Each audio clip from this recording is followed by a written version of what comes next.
My oldest son called me at midnight. Working as a senior field agent for the Federal Bureau of Investigation, he did not offer a greeting. He simply said, "Turn everything off. Go to the attic. Lock the door and do not tell your son-in-law." I whispered into the receiver that he was scaring me. He yelled back, demanding that I just do it. I followed his orders.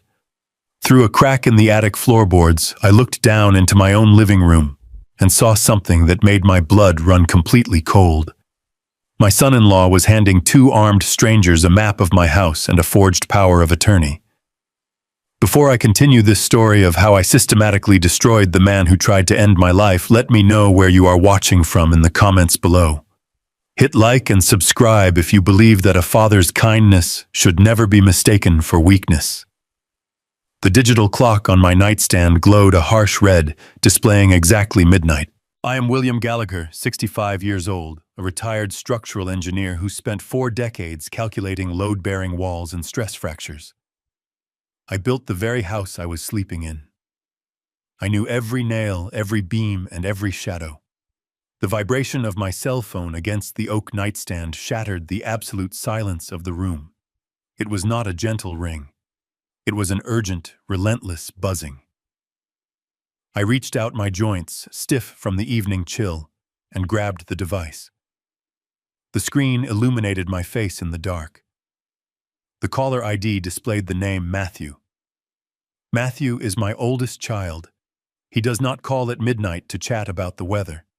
He is a senior field agent for the Financial Crimes and Racketeering Division. A midnight call from him meant a raid had gone wrong or someone was dead. I swiped the screen to answer, pressing the cold glass against my ear. I opened my mouth to ask what was wrong, but Matthew cut me off instantly. His voice was completely stripped of its usual warmth.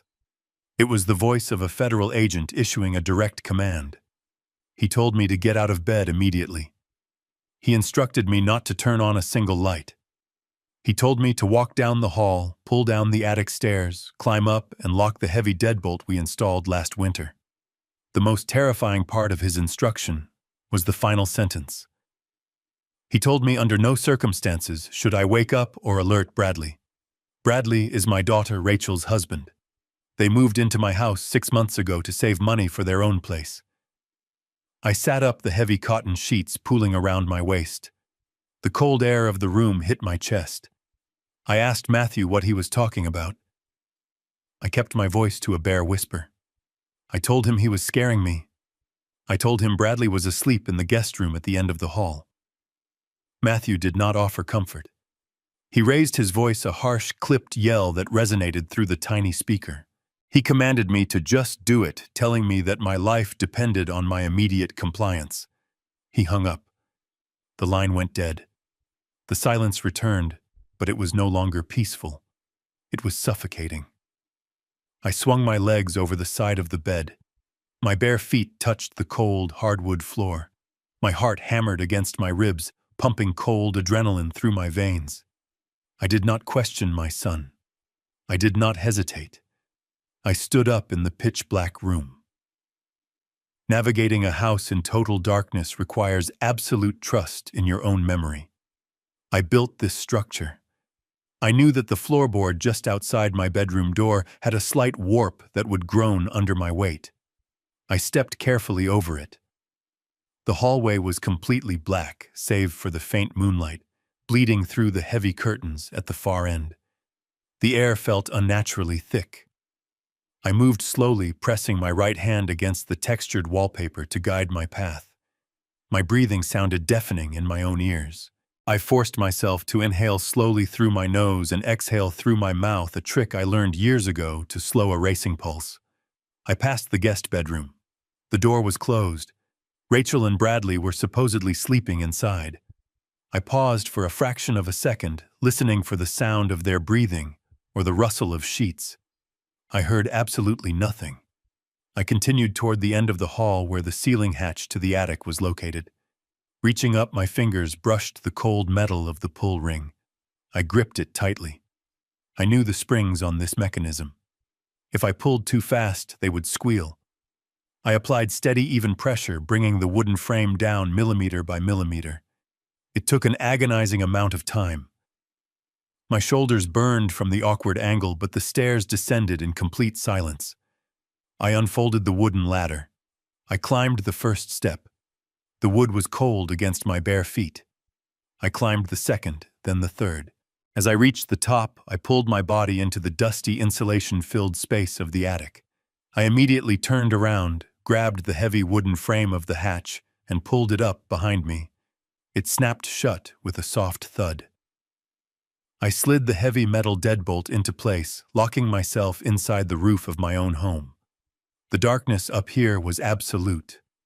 The smell of old wood fiberglass insulation and trapped heat filled my lungs. I crawled forward on my hands and knees, feeling my way across the wooden joists. I knew exactly where I was going. When I designed the central ventilation system for this house, I installed a large decorative iron grate directly above the main living room to help circulate heat during the winter. I positioned my body flat against the attic floorboards, pressing my face against the cold iron of the grate. I looked down into my living room. The living room was bathed in the dim amber glow of a single floor lamp. I expected to see broken glass, overturned furniture, or masked home invaders holding my family hostage. What I saw instead paralyzed my lungs. My son-in-law Bradley was not tied to a chair. He was standing casually next to my custom-built mahogany liquor cabinet. He was wearing the expensive cashmere sweater I bought him for Christmas.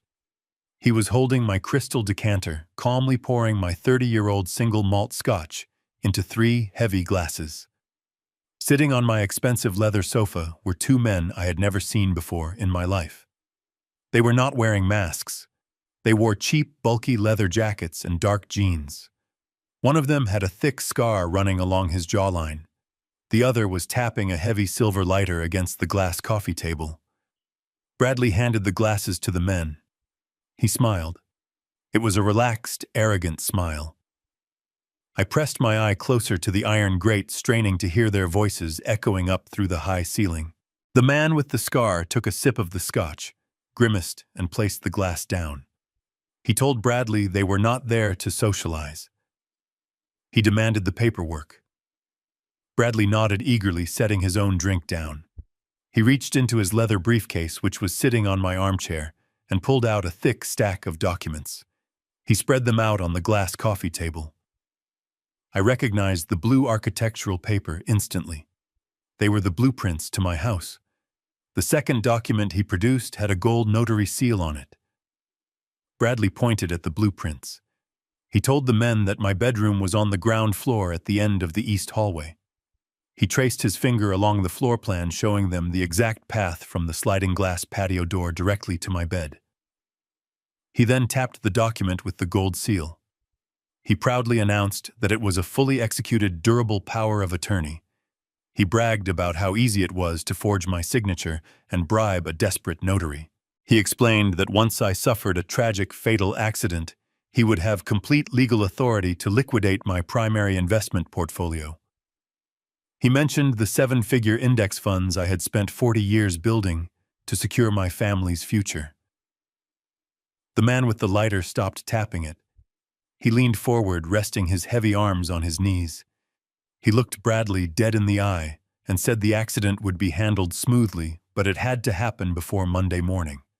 He reminded Bradley that the syndicate boss was losing patience, and if the $500,000 gambling debt was not settled by Monday afternoon, Bradley would be the one having a tragic accident. I lay there in the dust, the cold iron biting into my cheek.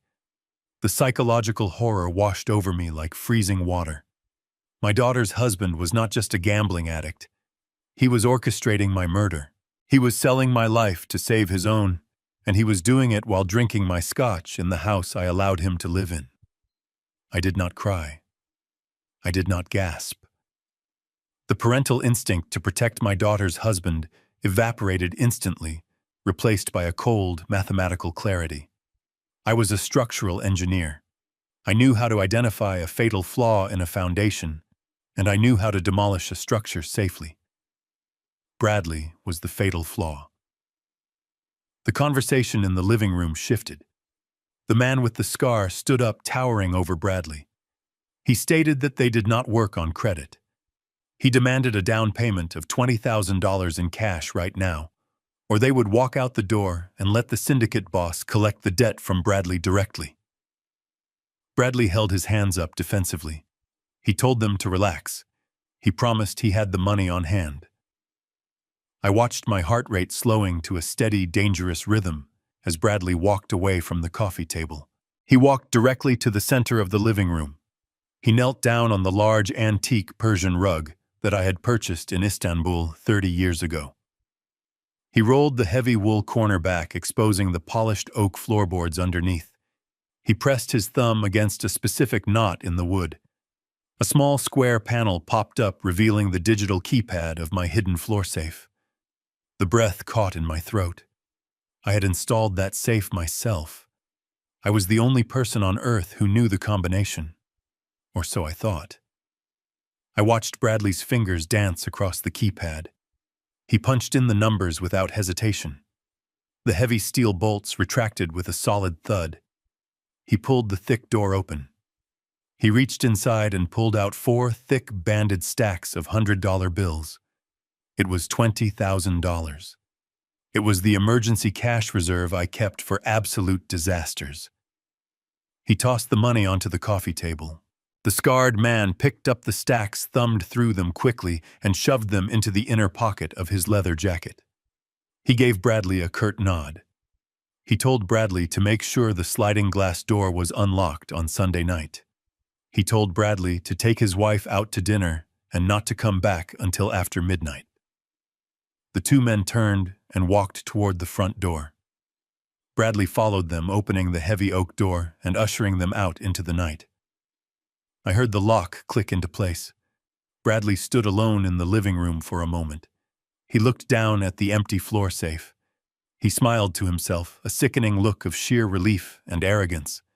He closed the safe, rolled the Persian rug back into place, and walked down the hall toward the guest bedroom. The house fell completely silent again. I lay in the pitch-black attic, the dust settling around me. The immediate physical threat had left the building, but the true nightmare had just begun. I was locked in the roof of my own house, fully aware that I was sharing a roof with my own executioner. I had 48 hours until Sunday night. I had 2 days to dismantle Bradley's entire existence, protect my daughter, and shield my life's work from a criminal syndicate. I did not feel fear anymore. I felt purpose. The ticking clock had started, and I was going to use every single second to build a trap that Bradley Dunn would never see coming. The morning sun bled through the cracks in the attic roof, signaling the end of the longest night of my life. I had not slept a single second. My muscles ached from lying on the hard wooden planks, but my mind was sharper than it had been in decades. The initial shock of witnessing my son-in-law hire 2 men to orchestrate my murder had completely vanished, replaced by a cold and calculating focus. Today was Saturday. I had less than 48 hours before the hitmen returned to finish the job. I unbolted the heavy attic door and slowly lowered the wooden stairs. Every creak of the hinges felt like an alarm bell, but I knew Bradley was a heavy sleeper. I climbed down into the hallway, silently pushed the stairs back into the ceiling, and walked into my bedroom. I needed to wash the dust from my face and change my clothes. The man in the mirror looked exactly the same as he did yesterday, a tired 65-year-old retired engineer. That was my greatest advantage. I had to go downstairs and play the role of the oblivious father-in-law. I had to sit across from the man who sold my life and act completely normal. I adjusted my collar, took a deep breath to steady my racing heart, and opened my bedroom door. The smell of freshly brewed coffee drifted up the main staircase. It was a domestic, comforting scent that felt entirely out of place in a house that had just become an active crime scene. I walked down the hardwood steps, placing my feet carefully to avoid the spots that squeaked. As I approached the kitchen, I heard the faint sound of a television playing a morning news broadcast. I stepped into the bright, sunlit kitchen. Bradley was sitting at the granite island. He was wearing an expensive silk robe that my daughter had bought for him using my credit card. He was casually scrolling through his smartphone, sipping coffee from my favorite ceramic mug. The sheer audacity of his relaxed posture made my stomach twist, but I forced my facial muscles to remain completely relaxed. I walked toward the coffee maker, giving him a polite morning greeting. He did not even look up from his screen. He simply grunted in response, his thumb aggressively swiping past articles about the stock market. I poured myself a cup of black coffee. The dark liquid looked bitter, perfectly matching the taste in my mouth. I leaned against the counter and watched him. I was looking at a man who believed he had won. He believed that by Monday I would be dead and he would be millions of dollars richer. He had no idea he was sitting across from the architect of his impending destruction. Bradley finally put his phone face down on the granite counter and let out a loud, exaggerated sigh. He looked around the kitchen with an expression of deep disgust. He told me the house was freezing. He complained that the thermostat was ancient and completely inefficient. I took a slow sip of my coffee, letting the hot liquid burn the back of my throat. I replied evenly that the heating system was checked last month and was working perfectly. I suggested he wear a sweater if he was cold. Bradley rolled his eyes, a gesture of profound disrespect that I had tolerated for years out of love for my daughter. He stated that a house of this size needed modern smart thermostats, adding that it was embarrassing to live in the past. He was criticizing the house he was living in for free, the same house he had handed the blueprints of to 2 contract killers just 8 hours ago. The dramatic irony was so thick it felt suffocating.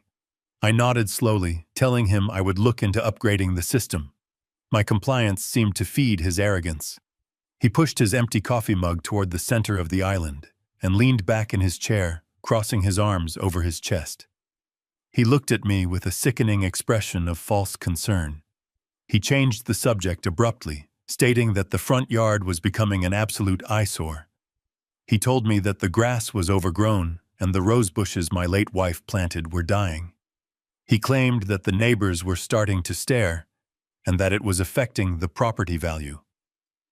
Property value. He was worried about the resale value of the home he planned to steal from my corpse. I kept my voice entirely neutral and asked him what he suggested we do about it. Bradley smiled, a thin, predatory stretch of his lips. He announced that he had taken the liberty of contacting a premium landscaping service in the area. He told me they could come out on Monday morning to completely redesign the front lawn, rip out the old roses, and install a modern stone pathway. He emphasized the words Monday morning, clearly relishing the secret knowledge that I would not be alive to see the landscapers arrive. He told me the service required an upfront payment of $5,000. He pulled a printed invoice from his robe pocket and slid it across the granite counter toward me. He casually mentioned that since I was the homeowner, I should be the one to cover the cost to protect my investment. I looked down at the piece of paper. It was a poorly fabricated invoice from a company I had never heard of. I knew instantly what this was. The $20,000 he stole from my floor safe last night was only a down payment. The syndicate needed more money, and Bradley was trying to squeeze every last dollar out of me before my scheduled execution. He was so confident in his plan that he was robbing me to my face disguised as a home improvement project. I reached out and picked up the paper. My hands did not shake. My heart rate remained steady. I looked at the exorbitant total at the bottom of the page. I looked back at Bradley. His eyes were wide with a feigned innocence that made me want to break his jaw. Instead, I carefully folded the invoice and placed it into the pocket of my slacks. I told him it was a very thoughtful idea. I thanked him for taking the initiative to care for the property.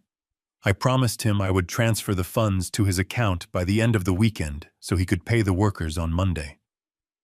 Bradley's smile widened into a genuine grin of pure greed and relief. He believed he had just effortlessly extracted another $5,000 from a foolish old man. He stood up from the stool, stretching his arms above his head, thoroughly satisfied with his morning performance. He told me he was going to take a shower and then head to the country club for a round of golf. He patted me condescendingly on the shoulder as he walked past me. I stood perfectly still, letting his hand touch my shirt. I watched him walk out of the kitchen and head up the stairs. The moment he was out of sight, I took the invoice out of my pocket and tore it into tiny, unrecognizable pieces, dropping them into the trash bin. The performance was over. I had successfully navigated the first interaction, but the real test was yet to come. I needed to get out of the house and meet with my son, but Bradley was not finished playing games. He was coming back downstairs, and I knew the next trap he laid would not be a piece of paper. It would be something far deadlier. I turned toward the hallway, intending to grab my heavy wool coat and leave the house. My plan was to drive to a secure location and meet my son to figure out our next move. My hand had barely touched the cold brass knob of the front door when I heard heavy footsteps descending the main staircase. I froze in place. Bradley was not going to the country club just yet. He appeared at the bottom of the stairs, fully dressed in his pristine white golf attire, holding a small silver foil packet in his right hand. He looked at me, his eyes narrowing slightly as he noticed my coat and my hand resting on the door. He asked where I was going in such a rush on a Saturday morning.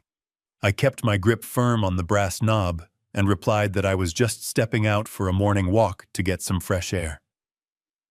Bradley shook his head, a sickening, calculated smile returning to his face. He told me it was much too cold for a walk, and that a man of my advanced age needed to be extremely careful with his cardiovascular health. The sheer hypocrisy of the man actively plotting my murder, pretending to care about my heart, was almost suffocating. He stepped directly between me and the front door, effectively blocking my only physical exit from the house. He held up the shiny silver foil packet. He announced that he had bought a special imported herbal tea from an expensive boutique downtown. He insisted that it was fantastic for circulation and overall vitality. He told me he was going to brew me a fresh cup right now before he left for his golf game. I politely declined his offer. I told him I had already consumed enough black coffee for the morning and that my stomach was feeling a bit unsettled. Bradley did not move out of the way. His smile dropped by a fraction of an inch, revealing the cold, demanding predator hiding underneath the polished exterior. He insisted again, his voice dropping a full octave into a quiet command. He told me that he would not take no for an answer, emphasizing that he went completely out of his way to buy this expensive blend specifically for me. I realized in that exact moment that the tea was not a kind gesture. It was a calculated test, or perhaps something far worse. He needed me weak. He needed me pliable. He might even be trying to sedate me to ensure I stayed asleep in the house until his hired men returned to finish the job. I knew I had to play the game to survive. I let out a defeated sigh, removed my hand from the doorknob, and agreed to have a cup. I followed him back into the kitchen. The room that felt bright and open just 10 minutes ago now felt exactly like a concrete bunker. I sat heavily at the granite island, watching his every single move. He filled the electric kettle with tap water and clicked it on. He tore open the silver packet with his teeth. He deliberately did not let me see the printed label on the packaging. He placed the tea bag into a thick ceramic mug and poured the boiling water over it. He stood with his back to me for a few seconds too long. His shoulders shifted slightly in a suspicious motion. I could not see his hands. My heart hammered violently against my ribs. I wondered if he was dropping a crushed pill into the water, a heavy sedative, a lethal dose of sleeping medication. I did not know the exact chemical makeup of the trap, but I knew with absolute certainty I could not drink whatever was brewing in that mug. He turned around and placed the steaming cup directly in front of my face. The liquid was a dark, muddy green color. It smelled faintly of bitter almonds and crushed wet weeds. He stood on the opposite side of the counters, leaning forward on his elbows, watching me with an intense, unblinking stare. He told me to drink it while it was hot. His posture made it abundantly clear he was not going to leave the house until he watched me swallow it. I reached out and wrapped my trembling fingers around the warm ceramic. I slowly brought the heavy mug to my lips. I let the hot steam hit the skin of my face. I needed an exit strategy, and I needed it immediately. As the thick edge of the cup touched my bottom lip, I inhaled sharply and deeply through my mouth. I forced the hot steam directly into my windpipe. The biological reaction was instantaneous and incredibly violent. I threw my head back and let out a harsh, barking cough. I deliberately loosened my grip on the mug. The hot tea sloshed over the rim, spilling onto my fingers and splashing aggressively across the pristine granite counter. I dropped the mug completely. It clattered loudly against the stone, spilling the entire remainder of the dark green liquid everywhere. I doubled over at the waist, clutching my chest with both hands, forcing out a second, even louder coughing fit. I hacked until my face turned completely red and my eyes watered heavily. Bradley jumped back in shock, startled by the sudden loud noise and the spreading liquid. He cursed angrily under his breath, frantically grabbing a white dish towel to wipe the hot tea off his expensive golf pants. I leaned heavily against the counter, panting loudly, keeping one hand firmly pressed against my chest. I apologized profusely between ragged fake gasps for air. I told him the hot steam had gone straight down the wrong pipe. I forced another deep, rattling cough from the very bottom of my lungs. I told him my chest was burning terribly, and that I had been fighting off a severe chest cold all week. I staggered away from the spilled tea and moved quickly toward the kitchen sink. I turned on the cold water and splashed it generously onto my face, buying myself a few more precious seconds to solidify the performance. I turned back to Bradley, squinting through my watery, bloodshot eyes. I told him I needed to go to the local pharmacy immediately. I said I needed heavy prescription cough syrup, and that I absolutely could not wait another minute. Bradley stared at me with pure disdain. He looked at the ruined puddle of tea, then back at my reddened, dripping face. The annoyance in his dark eyes was palpable. His perfect plan to sedate me had been completely ruined by a simple, uncontrollable biological reflex. He tossed the damp, stained dish towel onto the counter in absolute disgust. He told me to go get my medicine. He warned me to drive carefully, adding a highly sarcastic remark about my fragile physical condition. He turned his back on me and stormed angrily out of the kitchen, heading straight toward the garage. I listened closely as the heavy fire door slammed shut behind him. I listened to the loud engine of his sports car roar to life and reverse rapidly down the driveway. Only when the house was completely silent did I drop the act. I stopped coughing instantly. I stood up perfectly straight. I wiped the cold water from my face with my sleeve.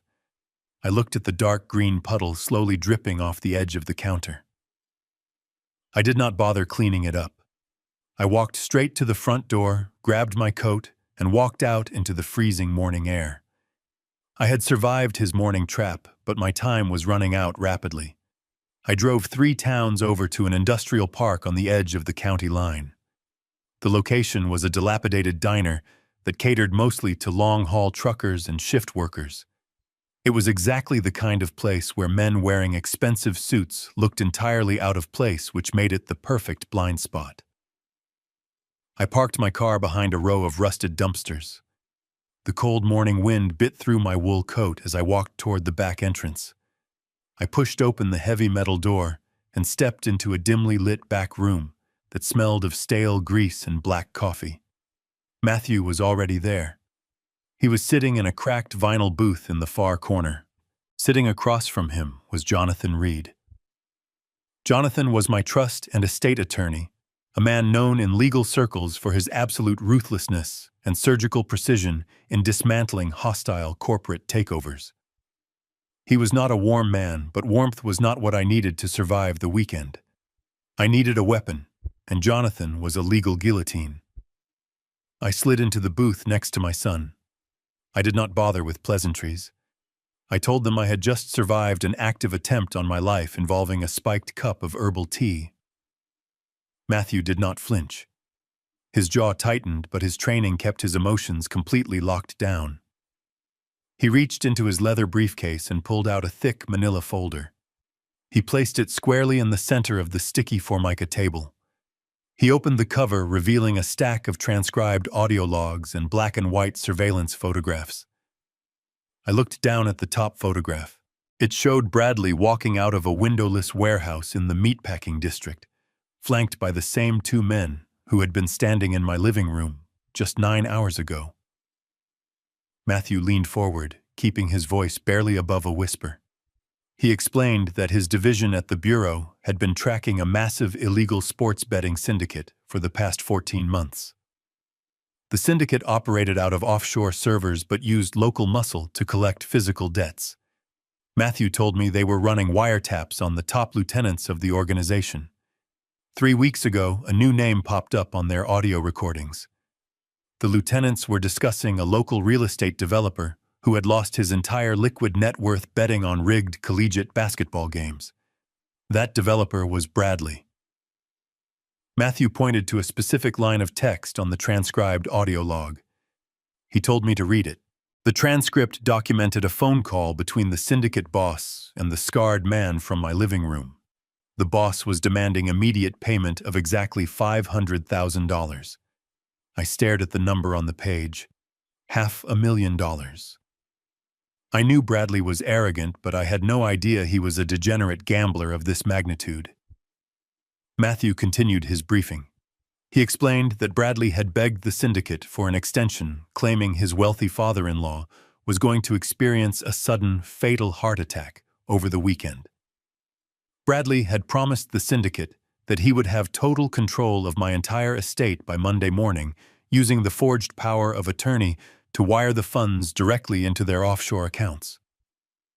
Matthew looked me directly in the eyes. He told me that when he heard my name on that federal wiretap at 11 o'clock last night, his blood ran cold. He had to mobilize an entire covert surveillance unit in less than an hour, which was why he called me at midnight and ordered me into the attic. He needed to verify the physical threat before he could authorize a tactical team to intervene. I felt a cold knot tighten in my stomach. I asked Matthew why he did not just kick my front door down last night and arrest everyone in the living room. It seemed like the most logical solution to an active murder plot. Jonathan Reed finally spoke up, answering the question before my son could. Jonathan adjusted his silver-rimmed glasses and folded his hands neatly on the table. He told me that arresting Bradley right now would be the absolute worst tactical move we could make. Jonathan possessed a mind that viewed every human interaction as a complex game of chess, and he was always thinking 10 moves ahead. Jonathan explained the brutal reality of the situation. He told me that if the Bureau arrested Bradley today, the syndicate would immediately realize their $500,000 debt was gone. These were not men who simply wrote off bad loans. If they could not get the money from Bradley, they would look for the next closest target. That target was my daughter, Rachel. Jonathan stated clearly that Rachel was legally married to Bradley, and in the eyes of a ruthless criminal enterprise, a wife assumes the debts of her husband. Arresting Bradley would put an immediate target on my daughter's back. The syndicate would not hesitate to kidnap her, or worse, to force my hand. I sat back against the cracked vinyl seat. The absolute horror of the situation washed over me. Bradley had not just endangered my life. He had built a bomb and tied it directly to my daughter. Jonathan was not finished. He reached into his own leather briefcase and pulled out a second folder. This one was significantly thicker than Matthew's file. Jonathan placed it on the table and opened it. The documents inside were covered in official banking seals and electronic signatures. Jonathan looked at me with an expression of grim certainty. He told me the threat was not just physical. It was deeply financial, and Bradley had already pulled the trigger. Jonathan explained that Bradley had not just forged a power of attorney. He had spent the last 2 months systematically compromising my financial security to buy himself time with the syndicate. My heart hammered heavily in my chest. I asked Jonathan what he meant. Jonathan pointed a perfectly manicured finger at the top document. It was a property deed. He told me that Bradley had used the forged power of attorney, along with highly sophisticated electronic signature software, to take out a massive second mortgage on my house. The exact house I had built with my own hands. The house he was currently sleeping in. The amount of the fraudulent mortgage was exactly $500,000. Jonathan explained that Bradley had convinced a predatory offshore lender to approve the loan against the equity of my property. The money was scheduled to be disbursed on Monday afternoon. The trap was perfectly engineered. If I died this weekend, Bradley would use the forged documents to claim the loan money, pay off his gambling debts, and walk away clean, leaving my estate completely bankrupt. If I survived and tried to expose him to the police, the offshore lenders would still execute the second mortgage. They would foreclose on my house to recoup their money, leaving me homeless and my daughter at the mercy of the syndicate. I looked back and forth between my son and my attorney. I realized the true scope of the battlefield. This was not a simple home invasion. It was a sophisticated, multi-tiered siege on my entire existence. I could not simply run away, and I could not call the local police. I had to dismantle Bradley's financial leverage, protect my daughter, and destroy a federal crime syndicate simultaneously, all without alerting my son-in-law that I knew his secret. I looked down at the coffee mug on the table. My reflection stared back at me in the dark liquid. I was a structural engineer. I knew how to handle massive amounts of pressure. I looked up at Jonathan Reed. I told him we needed to sever the house from my name before Monday morning. I told him we needed to build a financial void so deep that when Bradley reached for the money, he would go completely into the abyss. Jonathan smiled for the first time. It was a sharp, dangerous smile. He pulled a fresh stack of legal documents from his briefcase and told me that was exactly what he wanted to hear. The intelligence gathering was over. It was time to weaponize the information. Jonathan slid a thick stack of papers across the sticky surface of the diner table. I looked down at the top page. It was a loan agreement from a private equity firm I had never heard of before. At the bottom of the page was my signature. It looked absolutely perfect. Jonathan leaned in and told me that Bradley had not simply practiced my handwriting. He explained that my son-in-law had installed a keystroke logging program on my home office computer 2 months ago. Bradley had captured my passwords. He had bypassed my two-factor authentication by cloning my cell phone number to a secondary device. He used my own digital identity to apply for a $500,000 second mortgage on my house. He authorized the electronic signatures from an internet protocol address that traced directly back to my own living room. Jonathan stated that to any bank or legal entity looking at these files, I was the one who requested the money. I was the one who signed the contracts. I was the one legally responsible for the massive debt. I asked Jonathan who the lender was. He tapped a manicured finger against the logo at the top of the contract.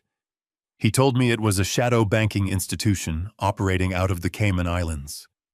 They specialized in high-risk loans for people who needed liquid cash immediately and had massive assets to use as collateral.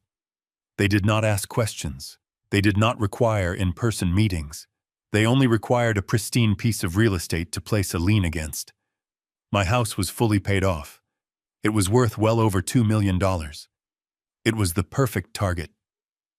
Jonathan pointed to a date stamped at the bottom of the approval page. He told me the loan had cleared the final underwriting process yesterday afternoon.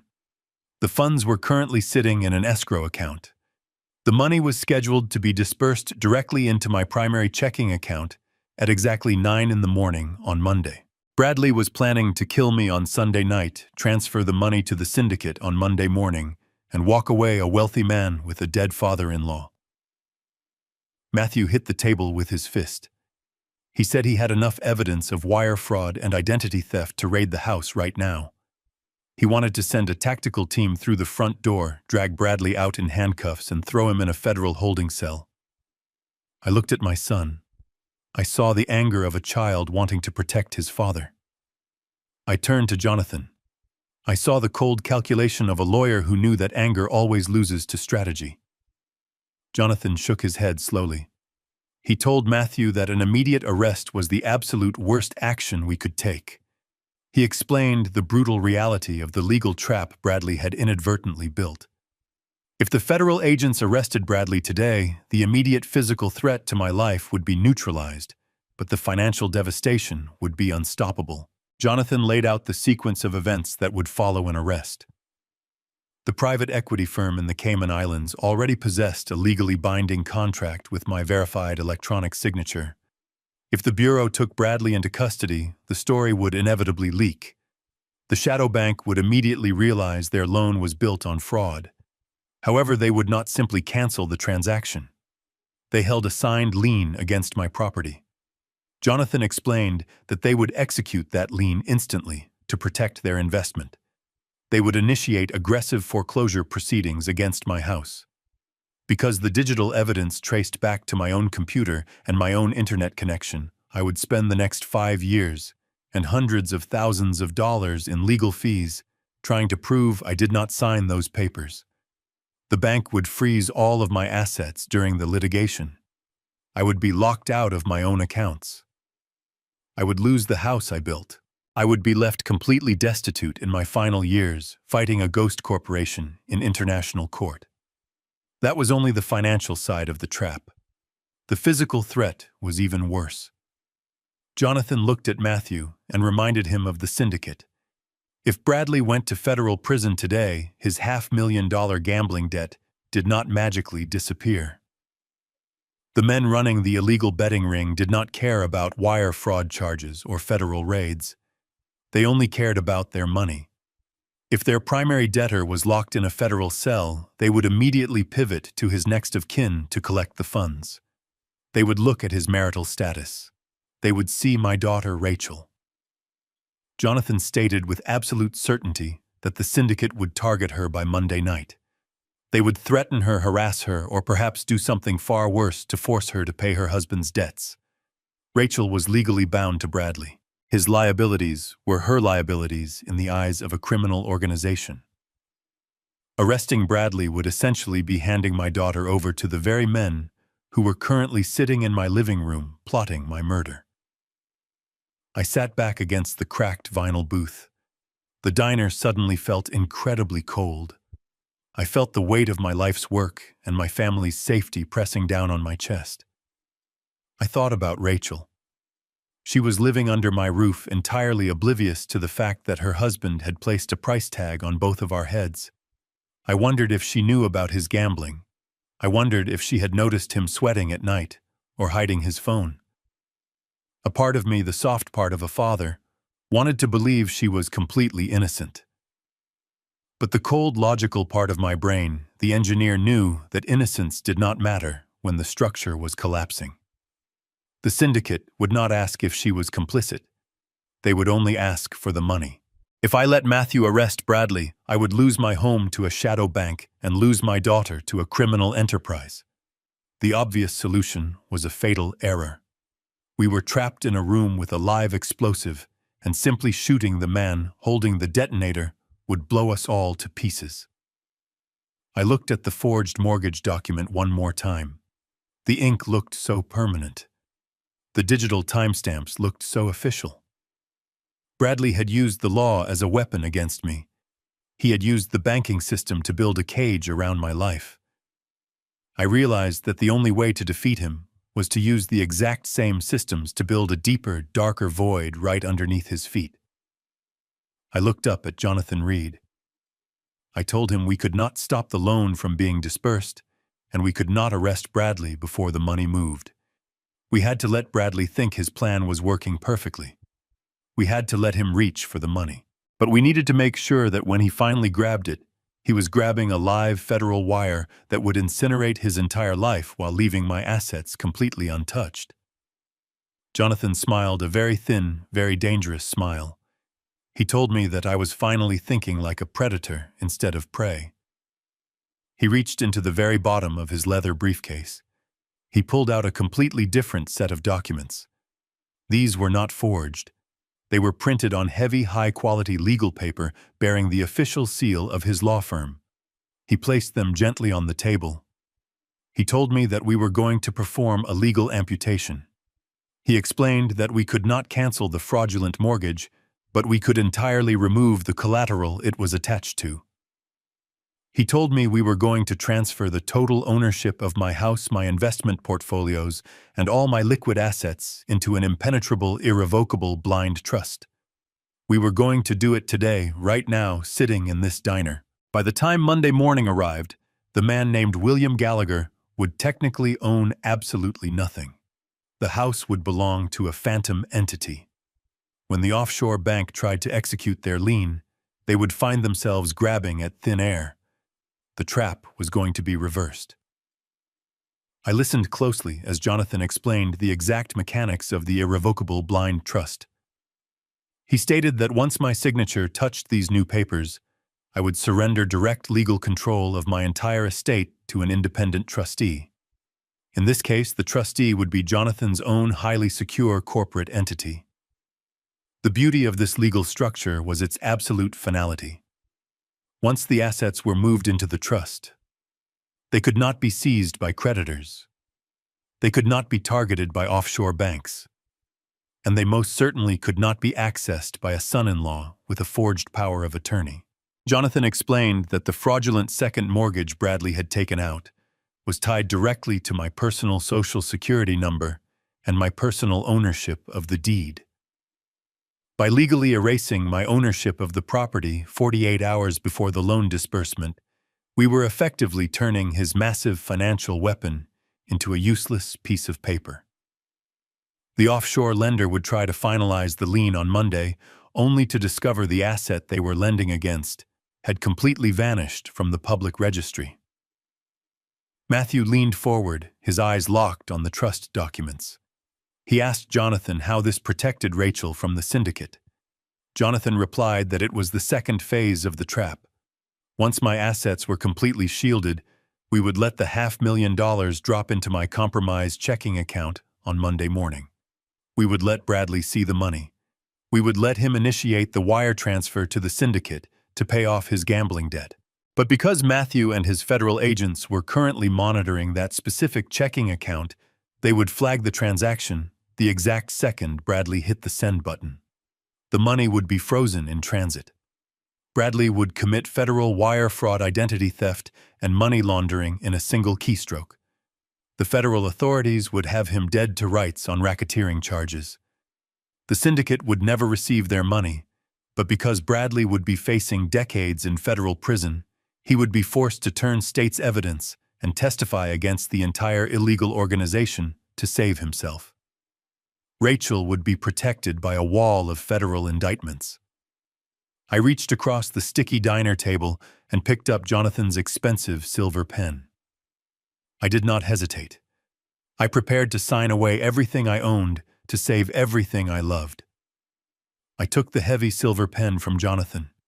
The metal was cold against my fingers. I looked down at the thick stack of legal documents resting on the sticky table of the diner.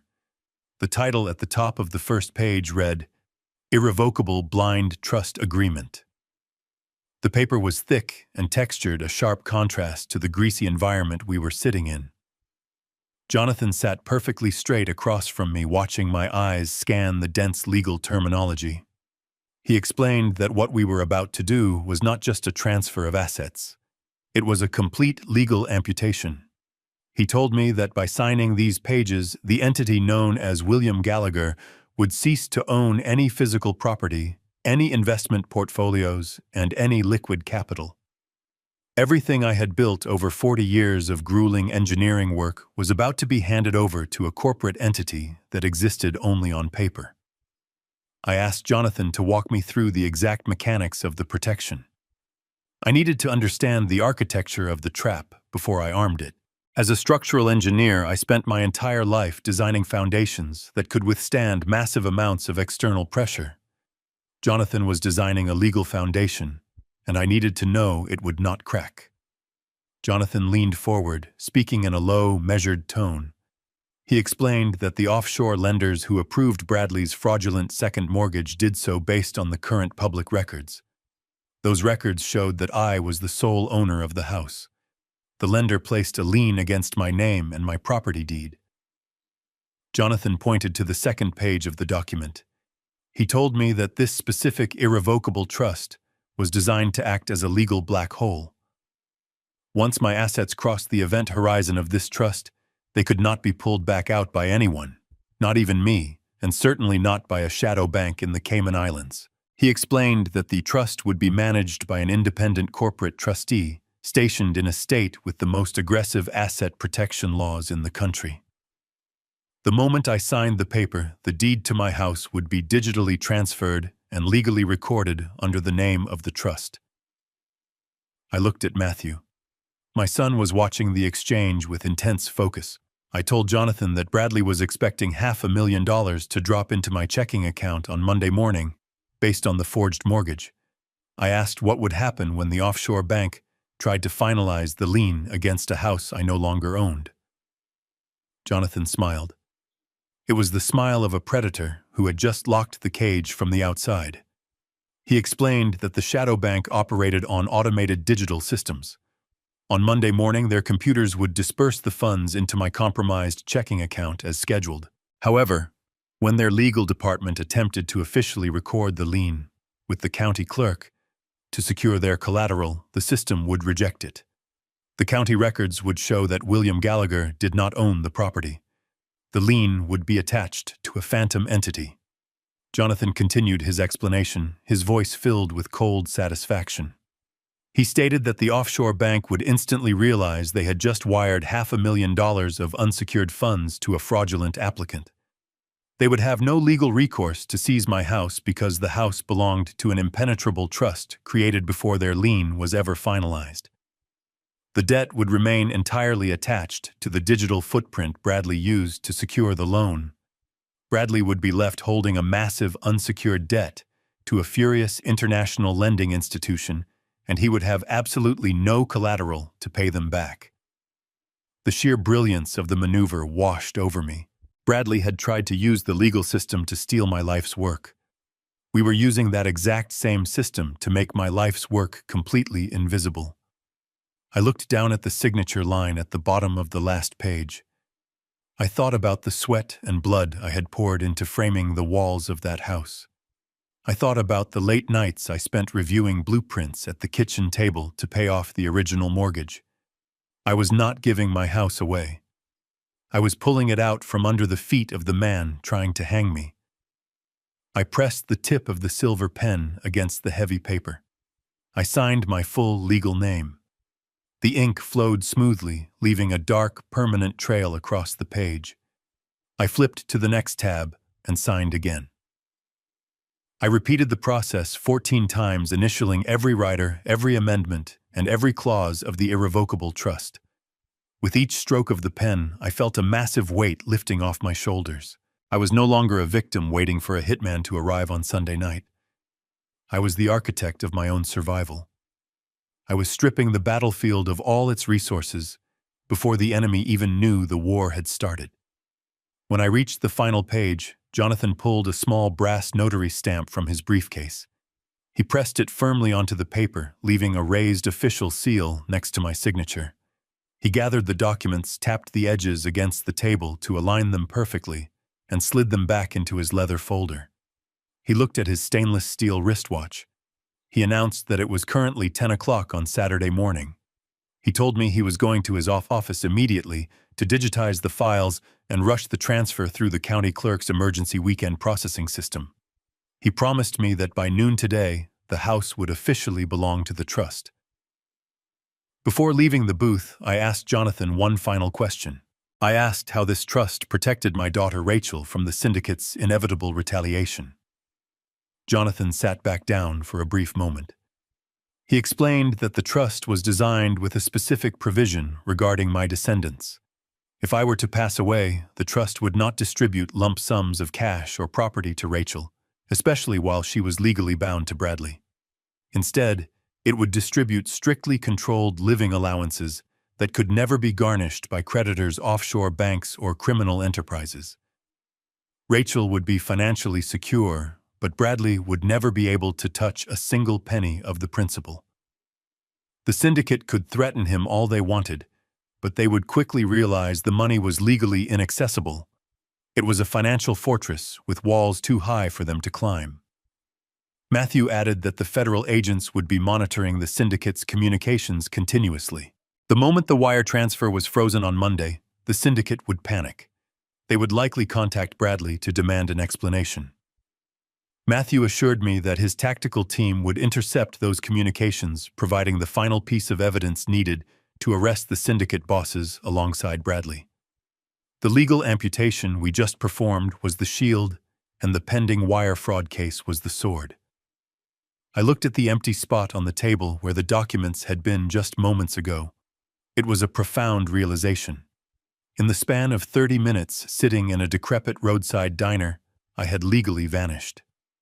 William Gallagher, the millionaire homeowner, no longer existed. I was now just a tenant living in a property owned by an invisible corporate entity.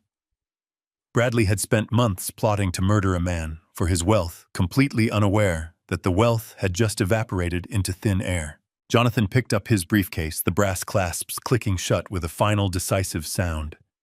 He gave me a firm handshake. His grip was strong and reassuring. He told me that the paperwork was the easy part. The hardest part was what I had to do next. I had to return to the lion's den. I had to look my would-be murderer in the eye and smile. I thanked Jonathan for his swift action. I turned to my son. Matthew did not offer a handshake. He pulled me into a tight embrace. It was the embrace of a son who had almost lost his father the night before.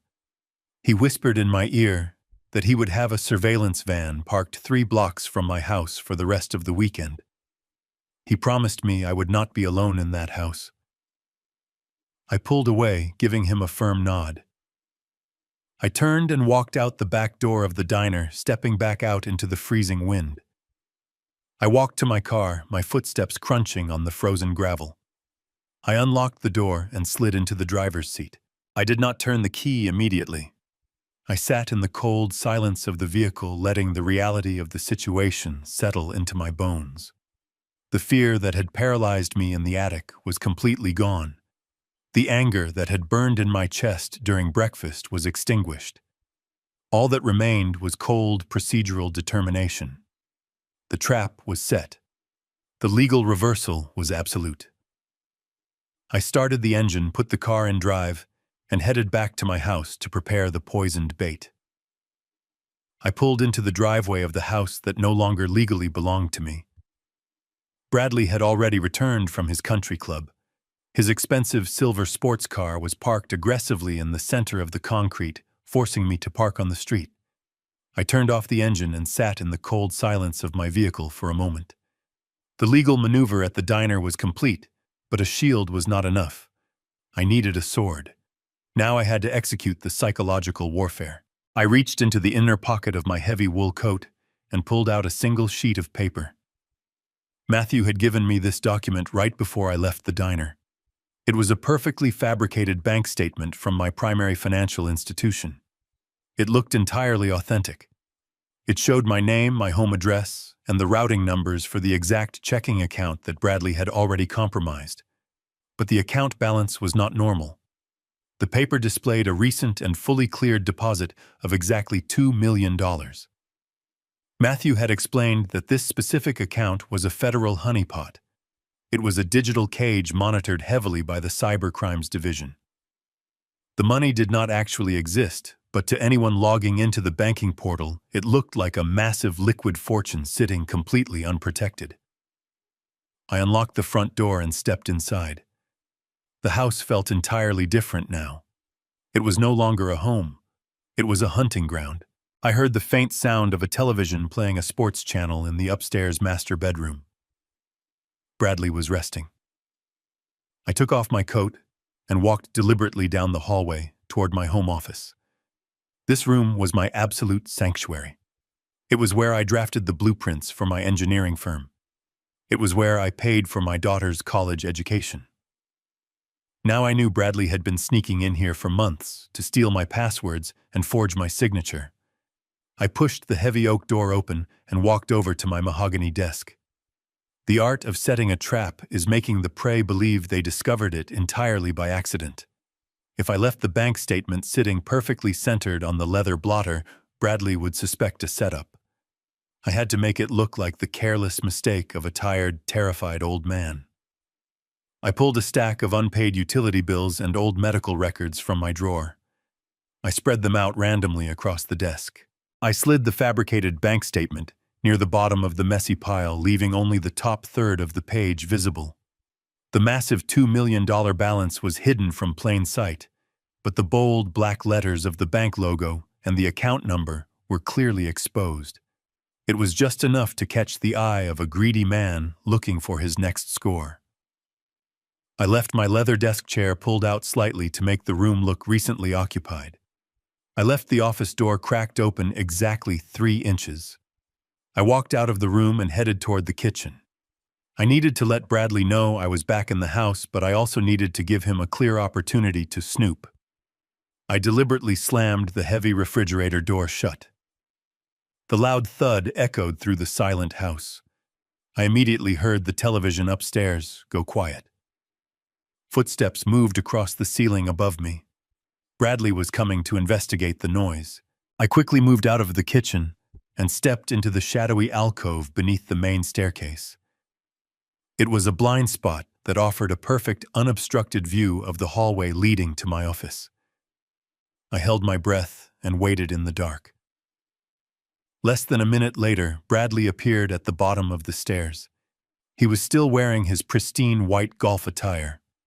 He looked around the empty living room, his eyes scanning for my presence. He called out my name, his voice dripping with a sickening, fake concern. I remained completely silent, pressing my back flat against the cool plaster wall. Receiving no answer, Bradley assumed I was in the garage or had gone down into the basement. He did not go back upstairs to his television program.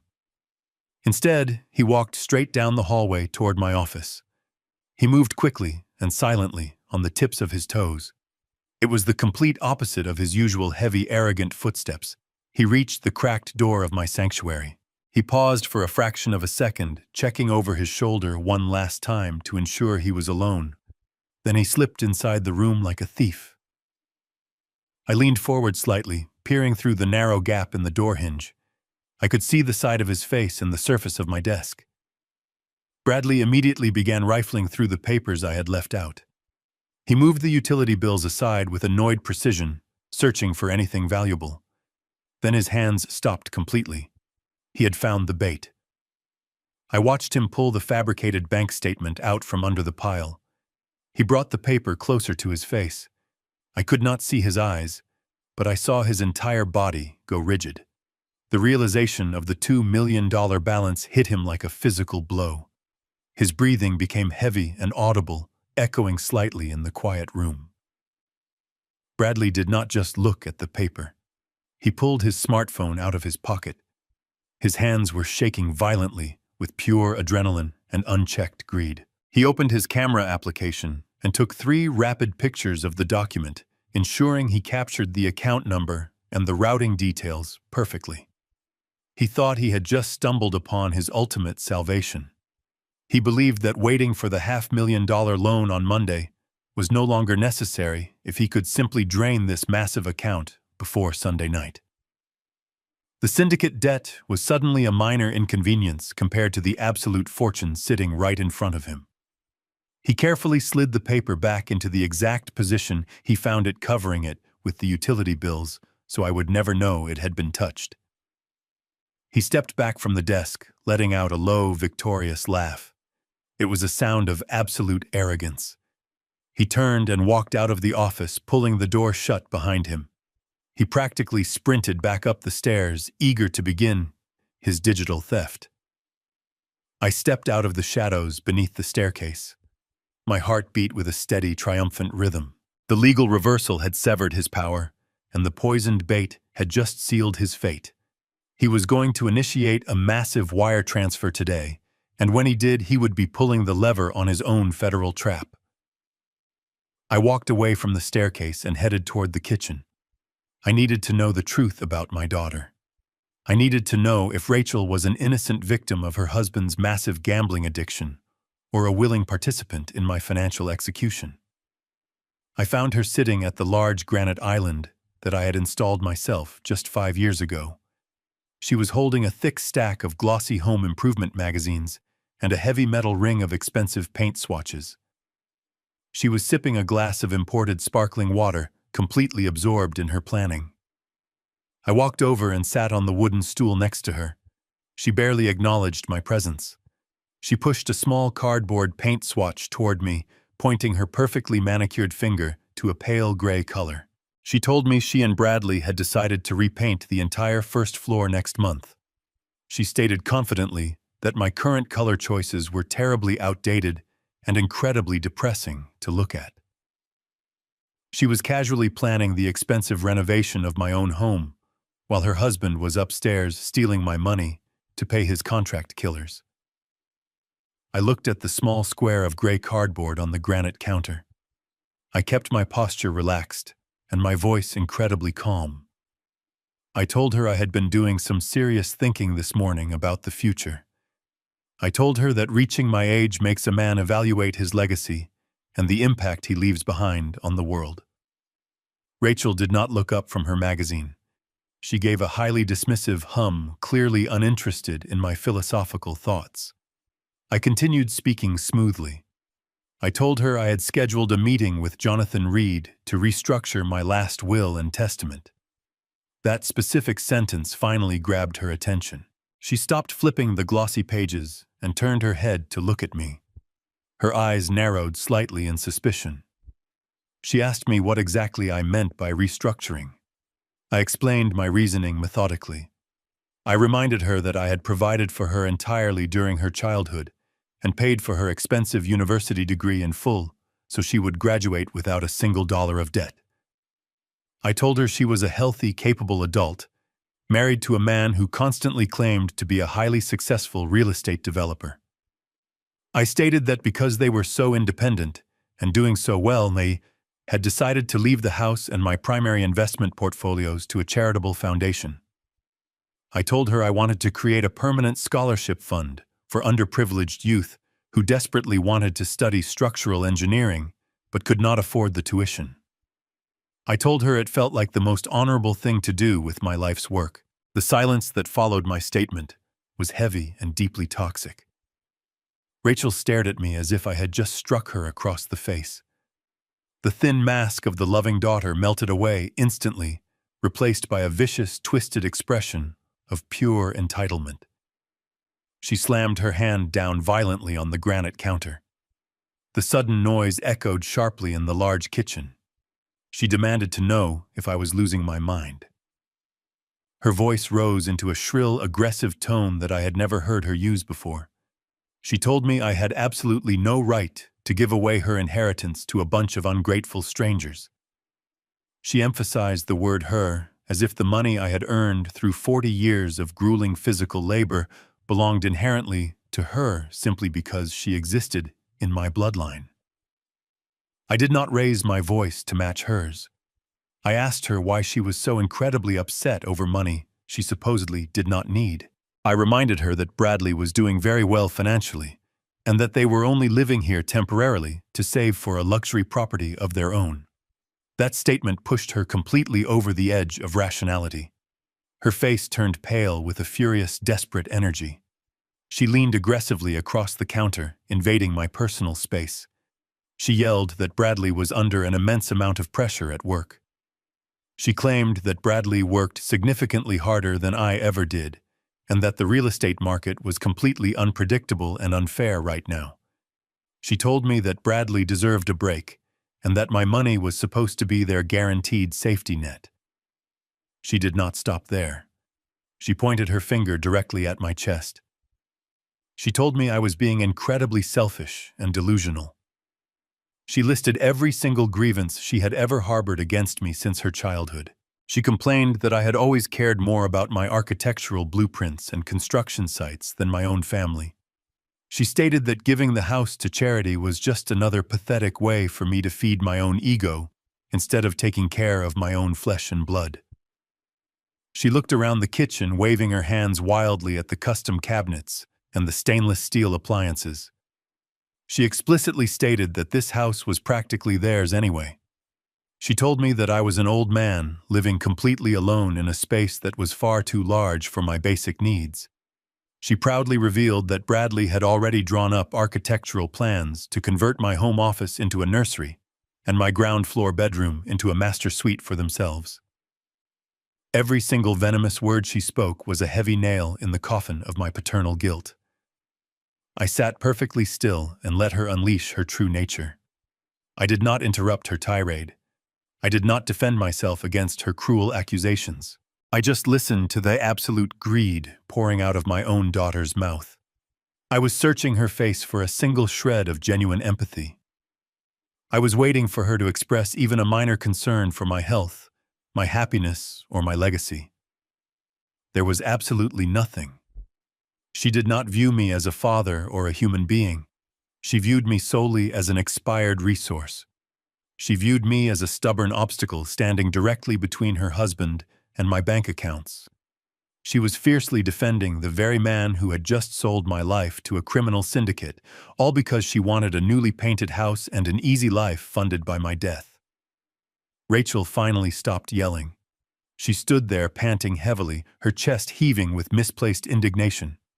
She crossed her arms tightly over her chest and glared at me with absolute contempt. She demanded that I cancel my meeting with Jonathan Reed immediately. She ordered me to leave the will exactly as it was, with her legally named as the sole beneficiary and the primary executor of the entire estate. She threatened that if I gave the money to charity, she and Bradley would pack their bags and move out today, and I would die completely alone. She thought the threat of loneliness would force me to surrender immediately. She genuinely believed she was holding the ultimate emotional leverage over a frail, desperate old man. She had absolutely no idea that I had already signed the irrevocable trust hours ago. She had no idea the massive fortune she was screaming about no longer existed in my name. I looked at her face, desperately searching for the little girl I used to take to the park on Sunday afternoons. That little girl was completely dead and gone. The woman standing in front of me was a greedy parasite. My heart did not break in that profound moment of realization. It hardened into solid, impenetrable ice. The final cord of familial obligation snapped clean in two. I felt an incredible sense of emotional detachment wash over my entire body. I was completely free from the burden of loving her. I stood up slowly from the kitchen stool. I looked her directly in the angry eyes. I kept my voice perfectly flat and devoid of any parental warmth. I told her I understood her position completely.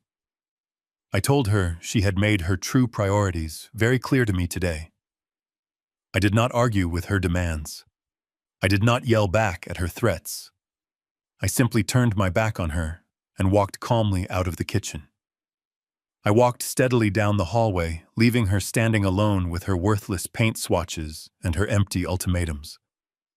I pulled my cell phone from my pocket and typed a brief, highly direct text message to Jonathan Reed. I instructed my lawyer to immediately draft the legal paperwork to formally strip Rachel from any remaining executor duties on my medical directives and end-of-life planning. I hit send. The familial betrayal was finally complete, but my conscience was entirely clear. I no longer had a daughter to protect. I only had an enemy to destroy, and the final stage of the federal trap was about to activate. I walked into my ground floor bedroom and closed the heavy wooden door behind me. I deliberately chose not to lock it. I needed to maintain the complete illusion of vulnerability in my own home. I sat on the edge of my mattress, staring down at the blank screen of my cell phone. The bitter confrontation with Rachel in the kitchen was over. The emotional ties were completely severed, leaving behind a cold, empty space in my chest. Now there was absolutely nothing left to do but wait for the digital snare to snap shut. The house was deceptively quiet. I could hear the faint hum of the refrigerator from the kitchen and the distant sound of a delivery truck driving down the street. Upstairs, directly above my ceiling, the silence was broken by the rapid, heavy footsteps of my son-in-law pacing back and forth across the hardwood floor of the guest bedroom. Bradley was a man entirely consumed by sudden, overwhelming greed. He had seen the fabricated bank statement sitting on my desk.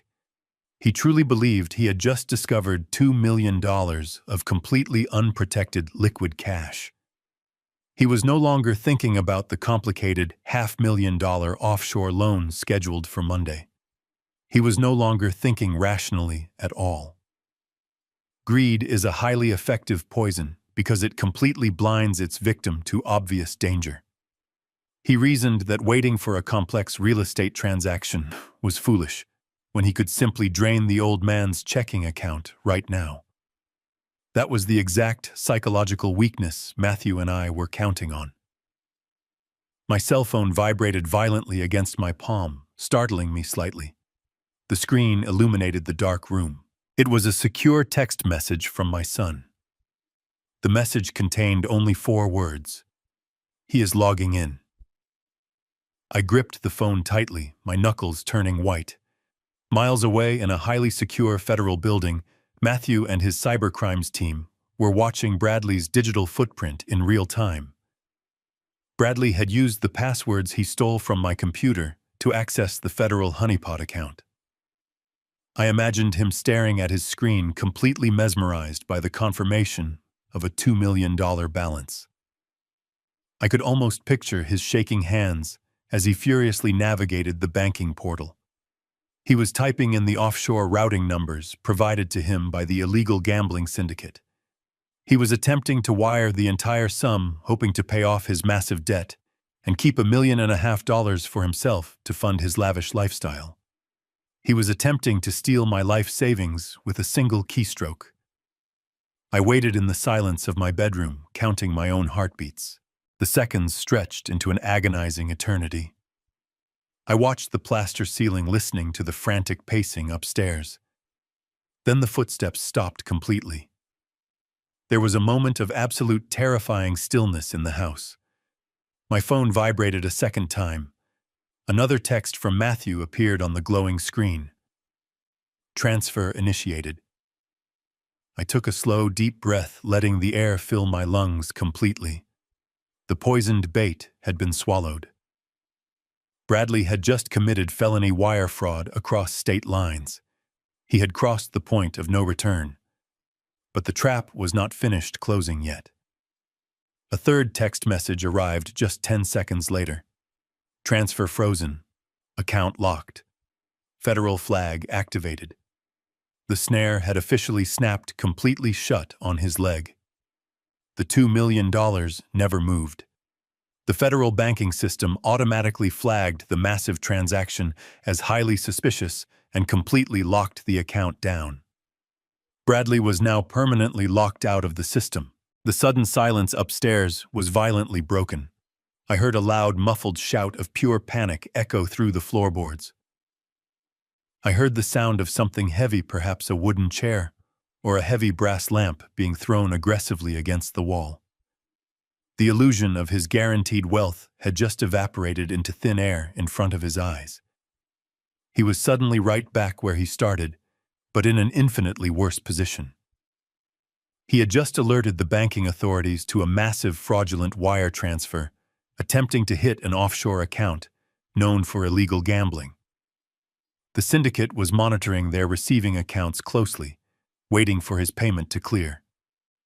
When the federal freeze hit the transaction, it sent an immediate red flag directly to the syndicate bosses. They realized instantly that the money was stopped by federal authorities. They realized their own receiving accounts were now potentially exposed to a massive federal investigation. My phone vibrated a 4th time. This time it was not a text message. It was a secure audio file. Matthew had intercepted an incoming phone call to Bradley's cell phone using the active federal wiretap. I pressed play and held the speaker close to my ear. I heard Bradley's voice first. He was breathing heavily, his voice trembling with absolute terror.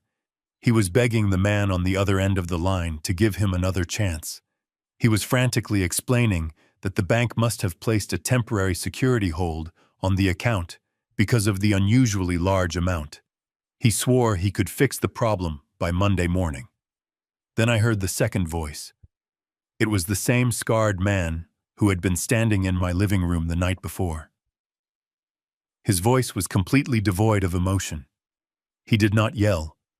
He spoke with a chilling, quiet authority that made the hairs on my arms stand up. The scarred man told Bradley that the frozen transfer had just put the entire organization at severe risk. He told Bradley that they no longer trusted his empty promises. They no longer believed he had the situation under control. The syndicate boss had lost all patience with his sloppy methods. The timeline was no longer Monday morning. The timeline was no longer Sunday night. The scarred man delivered the final fatal ultimatum. He told Bradley that the accident needed to happen tonight. He stated clearly that his fixers were coming to the house tonight at exactly 9 o'clock. If the old man was not dead and the money was not secured by midnight, they were going to kill Bradley and his wife instead. He promised to make it slow and incredibly painful. The call disconnected abruptly. The audio file ended, leaving me in the silent room. I sat in the dim light of my bedroom, the extreme gravity of the new timeline settling over me like a heavy blanket. The trap had worked perfectly. It had forced the enemy into a state of absolute panic.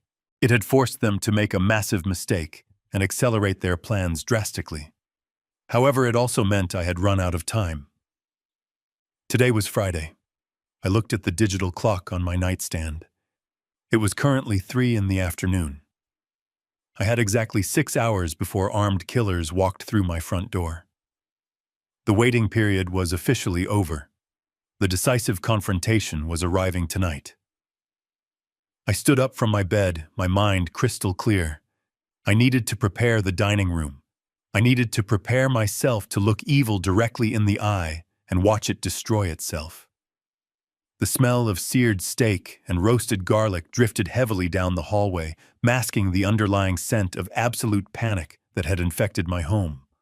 I checked the heavy silver watch on my wrist. It was exactly 7 in the evening. I had spent the last few hours resting in my bedroom, conserving my physical energy for the violence that was undoubtedly coming. Now it was time to face the man who had orchestrated it. I walked out of my room and headed toward the kitchen, my footsteps slow and deliberate on the hardwood floor. I stopped at the threshold of the kitchen archway and observed my son-in-law before making my presence known. The arrogant, polished real estate developer from this morning was completely gone. In his place stood a terrified, cornered animal. Bradley was frantically moving between the stainless steel stove and the granite island. He was still wearing his white golf pants, but they were now stained with cooking oil and dark spots of spilled wine. His expensive silk shirt was unbuttoned at the collar, completely soaked with nervous sweat. His hands shook visibly as he aggressively flipped a heavy piece of meat in the cast-iron skillet. He was breathing through his mouth in short, ragged gasps. The frozen wire transfer had completely broken his psychological foundation. He was a man out of time, desperately trying to sedate me before his hired killers arrived at 9 o'clock. I stepped fully into the kitchen and cleared my throat. Bradley jumped violently, nearly dropping the heavy metal spatula onto the floor. He spun around, his eyes wide and bloodshot, his chest heaving. He stared at me for a long, silent moment, as if he had seen a ghost. I kept my posture completely relaxed. I offered him a warm, oblivious smile and commented on how wonderful the food smelled. I asked him what had inspired him to cook such an elaborate dinner on a Friday night. Bradley forced a smile onto his face, but it was a grotesque, trembling imitation of happiness. He wiped his sweaty forehead with the back of his arm and stammered through a clearly rehearsed lie. He claimed he wanted to do something nice to apologize for his abrasive behavior this morning. He said that the stress of the real estate market had been getting to him, but he had just received some excellent news regarding a major investment, and he wanted to celebrate. I knew the excellent news he was referring to was his delusion of draining my bank account, a delusion that had just ended in a catastrophic federal freeze. I nodded slowly, playing the role of the forgiving father-in-law perfectly. I walked over to the granite island and sat down on the wooden stool directly across from him. Sitting on the counter between us were 2 large crystal wine glasses and an expensive bottle of dark red Cabernet. One glass was already poured, filled nearly to the brim. The other glass was completely empty. Bradley picked up the heavy glass bottle. His hands were shaking so severely that the neck of the bottle rattled loudly against the crystal rim of the empty glass as he poured a second serving. He set the bottle down and pushed the newly poured glass across the smooth granite surface toward me. The dark red liquid sloshed dangerously close to the edge. He looked me right in the eyes, a desperate, unnatural intensity burning in his expression. He told me I needed to drink this specific wine. He insisted it was a highly exclusive vintage he had been saving for a special occasion. He stated that it would help me relax and sleep peacefully through the night. The implication was entirely clear. The glass he had just poured for me was heavily laced with a potent sedative. He needed me unconscious when the syndicate men broke through the back door. He needed to hand over my sleeping body to save his own life. I looked down at the dark red liquid in the crystal glass. I did not touch it immediately. Instead, I leaned forward, resting my forearms on the cool granite. I looked back up at Bradley. I told him I was surprised to see him in such a celebratory mood. I casually mentioned that I thought I heard him yelling upstairs earlier this afternoon. I asked him if everything was all right with his business partners. The question hit him like a physical blow. He froze completely. The color drained entirely from his already pale face. A bead of sweat rolled down his temple. He swallowed hard, his Adam's apple bobbing nervously in his throat. He quickly broke eye contact and turned his attention back to the stove. He aggressively scraped the spatula across the bottom of the hot pan, creating a loud screeching noise that filled the room. He told me it was just a minor miscommunication with a difficult contractor. He insisted that everything was perfectly under control now. His voice was pitched an octave higher than normal. He was lying, and he knew that I was watching him lie, but his sheer desperation blinded him to my strategy. He turned back around and pointed a trembling finger at the wine glass sitting in front of me. He demanded that I drink it. He said it was an insult to his hospitality if I refused to share a toast with him. I needed to make the switch, but I needed him to turn his back on me for exactly 3 seconds. I knew that arguing with him would only escalate his panic. I smiled gently and wrapped my right hand around the stem of the poisoned glass. I told him I would gladly drink to his success. I raised the glass slightly into the air. But right before the rim touched my lips, I suddenly widened my eyes and pointed directly at the stove behind him. I raised my voice in sudden alarm. I told him the grease in the skillet was catching fire. The immediate threat of a kitchen fire overrode his focus on the wine. Bradley cursed loudly and spun around instantly, grabbing a thick kitchen towel to smother the imaginary flames. He leaned over the stove, completely blocking his own line of sight to the granite island. I did not hesitate for a single fraction of a second. My movements were born of 40 years of precise structural engineering.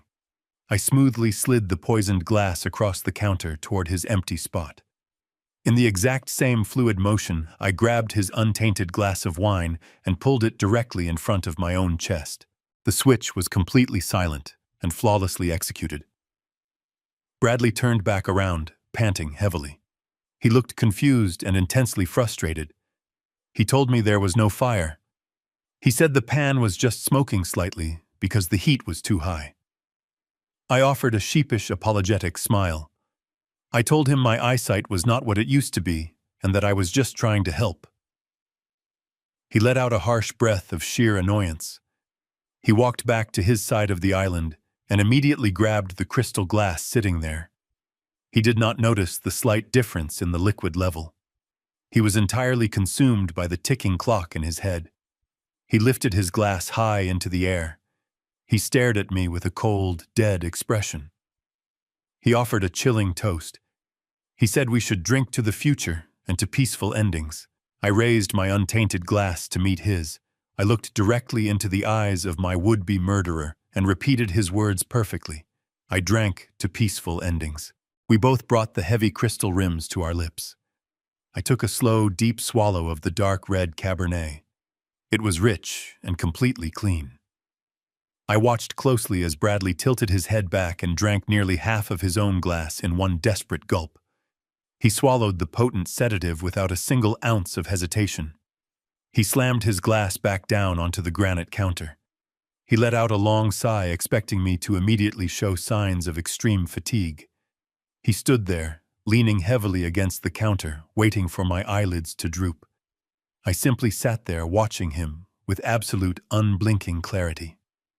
5 minutes passed in agonizing silence. The meat sizzled loudly in the skillet behind him. Bradley furrowed his brow. He looked at my face, then down at my half-empty glass, and then back up at me. Confusion began to creep into his panicked features. Then the biological reality of his mistake hit him. The heavy sedative entered his bloodstream with brutal efficiency. I watched the exact moment his central nervous system began to shut down. His knees buckled slightly, causing him to grip the edge of the granite counter with both hands to keep himself upright. He blinked rapidly, his eyes struggling to maintain focus on my face. His breathing slowed from rapid gasps to deep lethargic pulls of air. He opened his mouth to speak, but his jaw muscles were completely relaxed. The words came out as a thick, unintelligible slur. He asked me what was happening to him. I did not move from my stool.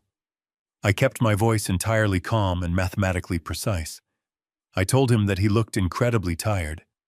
I told him that the stress of stealing $2 million from a federal honeypot account must have completely exhausted him. The words penetrated the thick fog of his sedated mind. His eyes widened in absolute horror as the realization finally crashed over him. He knew that I knew. He realized that the trap he thought he was building had actually been built around him. He tried to push himself away from the counter to attack me, or perhaps to run away. His arms completely betrayed him. They buckled under his own weight. Bradley collapsed forward. His chin slammed hard against the solid granite surface. His eyes rolled back into his head. His entire body went completely limp, sliding off the edge of the counter and crashing heavily onto the hardwood floor of the kitchen. He lay there in a crumpled, pathetic heap, deeply unconscious. I stood up slowly from my stool.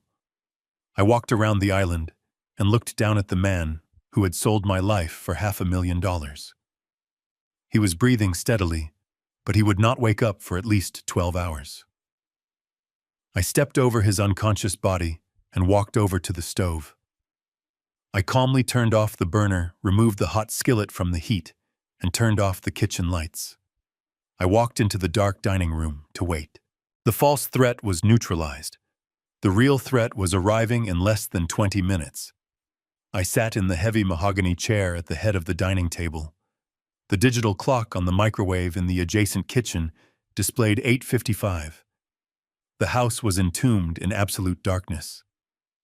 I had closed all the heavy curtains earlier in the evening, plunging the interior into pitch black. The only sound in the entire house was the deep, rhythmic breathing of my son-in-law lying unconscious on the hardwood floor, just a few feet away. I rested my hands flat on the smooth, polished surface of the table. My palms were completely dry. I was not afraid. I was a structural engineer waiting to test the maximum load capacity of the trap I had built. I had spent my life calculating the breaking points of steel and concrete, and now I was calculating the breaking point of human greed. The minutes crawled forward with agonizing slowness. At exactly 9 o'clock, the wind outside seemed to completely die down. The silence became thick and highly oppressive. Then I heard it. It was a sound so faint that a normal person sleeping in their bed would never have noticed it. It was the soft crunch of rubber soles stepping onto the frozen gravel of the back alleyway. There were 2 sets of footsteps. They moved with practiced military precision. One footstep was followed by a long pause, then another. They were approaching the heavy sliding glass patio door that connected the backyard directly to the kitchen. The physical reality of the threat had finally arrived at my doorstep. I remained perfectly still in the dark dining room. I controlled my breathing, inhaling through my nose and exhaling slowly through my mouth to suppress any sound. I listened intently as the men reached the patio door. Bradley had promised them he would leave it unlocked for an easy entry. However, I had engaged the secondary steel deadbolt that I installed myself at the base of the frame. I wanted to force them to break in. I wanted the physical evidence of a forced entry to completely cement the federal charges against the syndicate. I heard the metal handle rattle slightly in the dark. When the door did not slide open, the men did not panic or walk away. They were cold professionals executing a paid contract. A moment later, I heard the sharp, distinct sound of a glass cutter scoring the thick pane of the patio door. It sounded like a diamond dragging slowly across ice. This was followed by a dull thud as they applied direct pressure to snap the glass. A suction cup was likely used to remove the broken piece, silently preventing it from shattering loudly on the concrete patio. I heard the quiet click of a gloved hand reaching through the newly created hole to disengage the heavy steel deadbolt. The patio door slid open on its metal tracks with a soft rolling hum. The freezing night air instantly poured into the warm kitchen, bringing with it the metallic smell of wet asphalt and impending violence. They stepped inside my home. I could hear the faint squeak of their heavy leather jackets as they moved through the doorway. A narrow beam of blue light cut through the pitch-black room. They were using a tactical flashlight with a color filter to preserve their night vision. The beam swept methodically across the kitchen counters, illuminating the stainless steel appliances and the abandoned cast-iron skillet still sitting on the stove.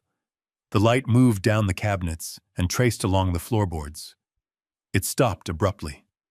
The blue beam focused entirely on the crumpled, unconscious body of Bradley lying motionless on the kitchen floor. The two men froze in their tracks.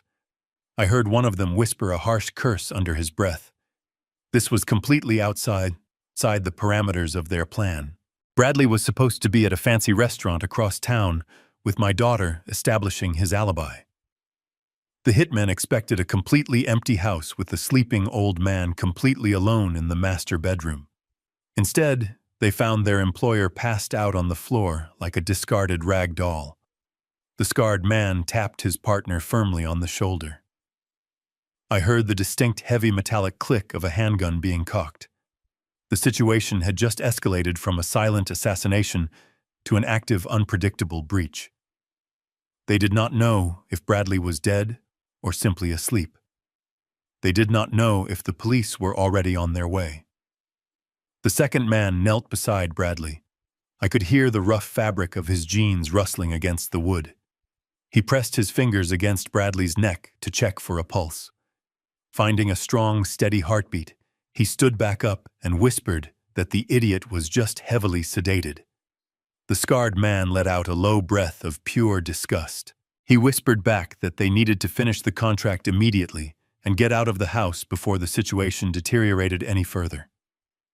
They stepped completely over Bradley, their heavy combat boots narrowly missing his fingers. They moved away from the kitchen and entered the wide archway leading toward the dining room.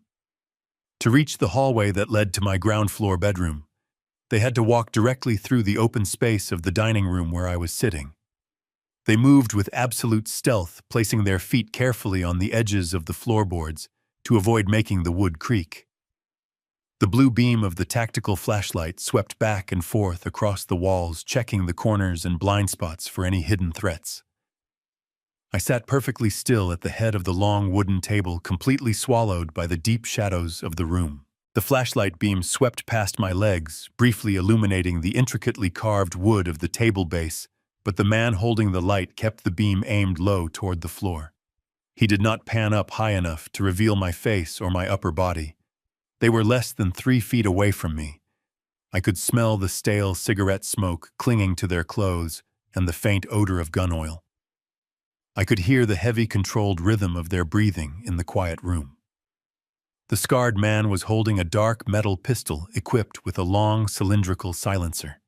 He held the weapon tightly against his chest, in a tactical grip, sweeping the barrel in perfect synchronization with his line of sight.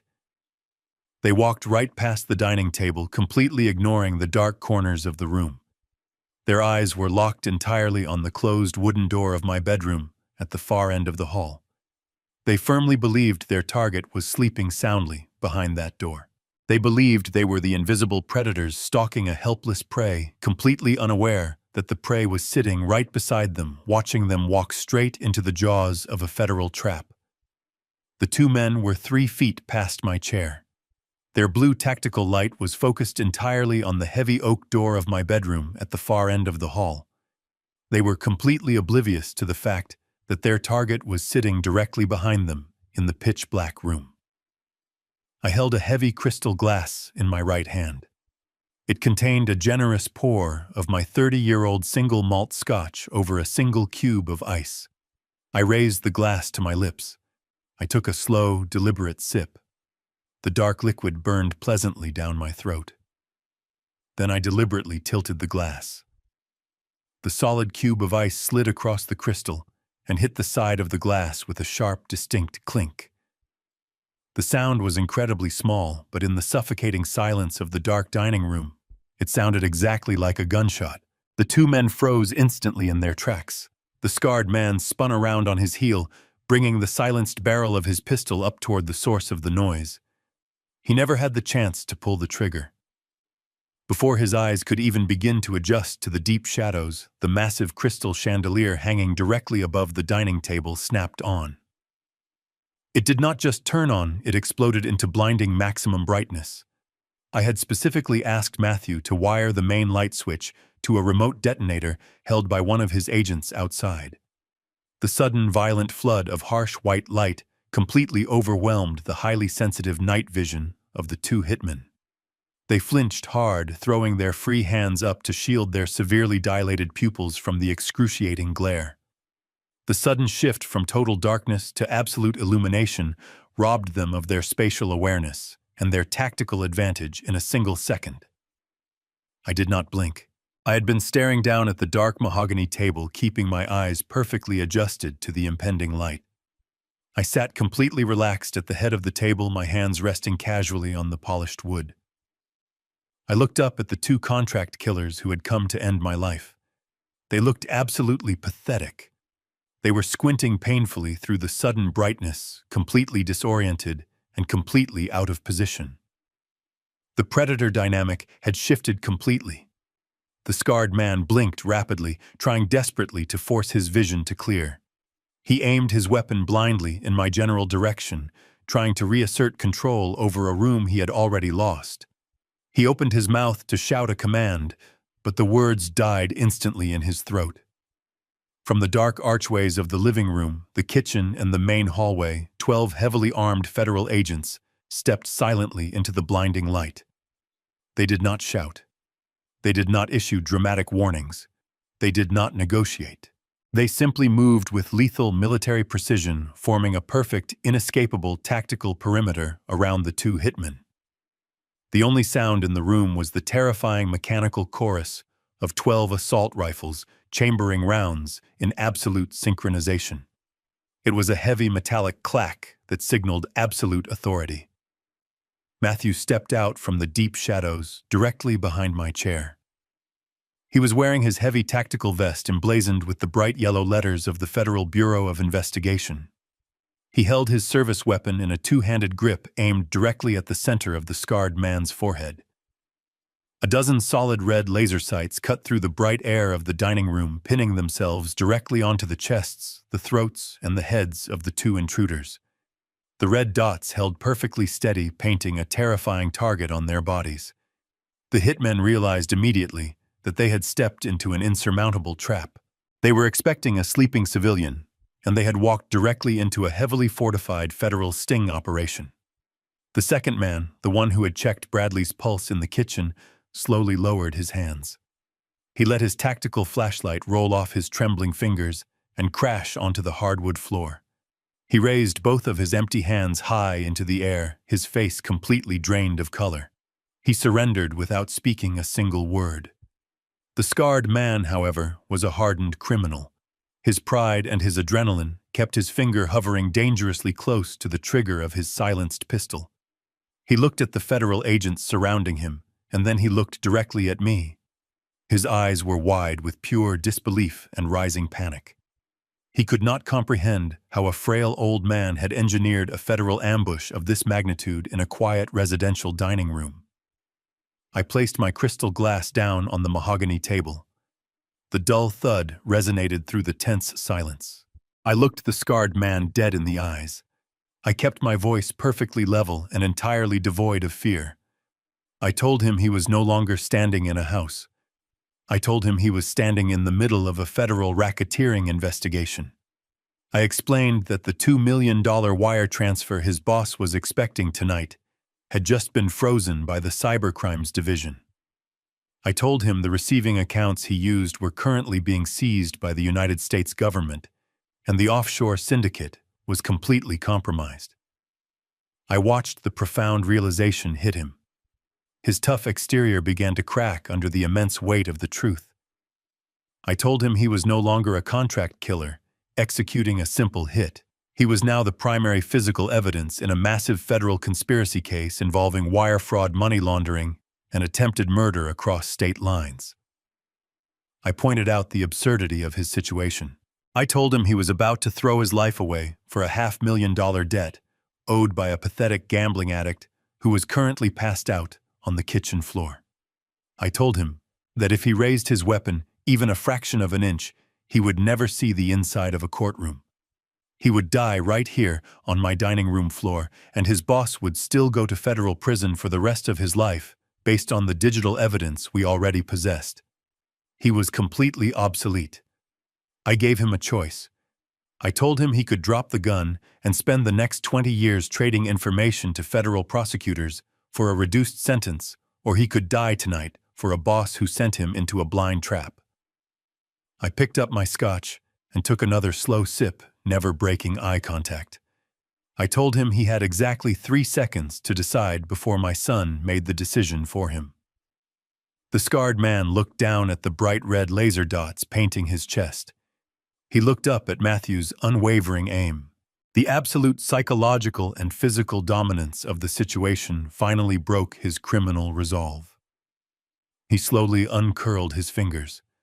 The heavy black pistol slipped from his grip and clattered loudly onto the polished hardwood floor, sliding a few inches across the wood. He raised his hands, locking his fingers tightly behind his head, and dropped slowly to his knees in total defeat. Matthew did not hesitate for a second. He barked a single sharp command. The federal agents surged forward in perfect unison. They moved with brutal, overwhelming efficiency. They grabbed the 2 hitmen, throwing them flat onto their stomachs. The harsh metallic sound of heavy handcuffs ratcheting tightly around their wrists echoed sharply through the room.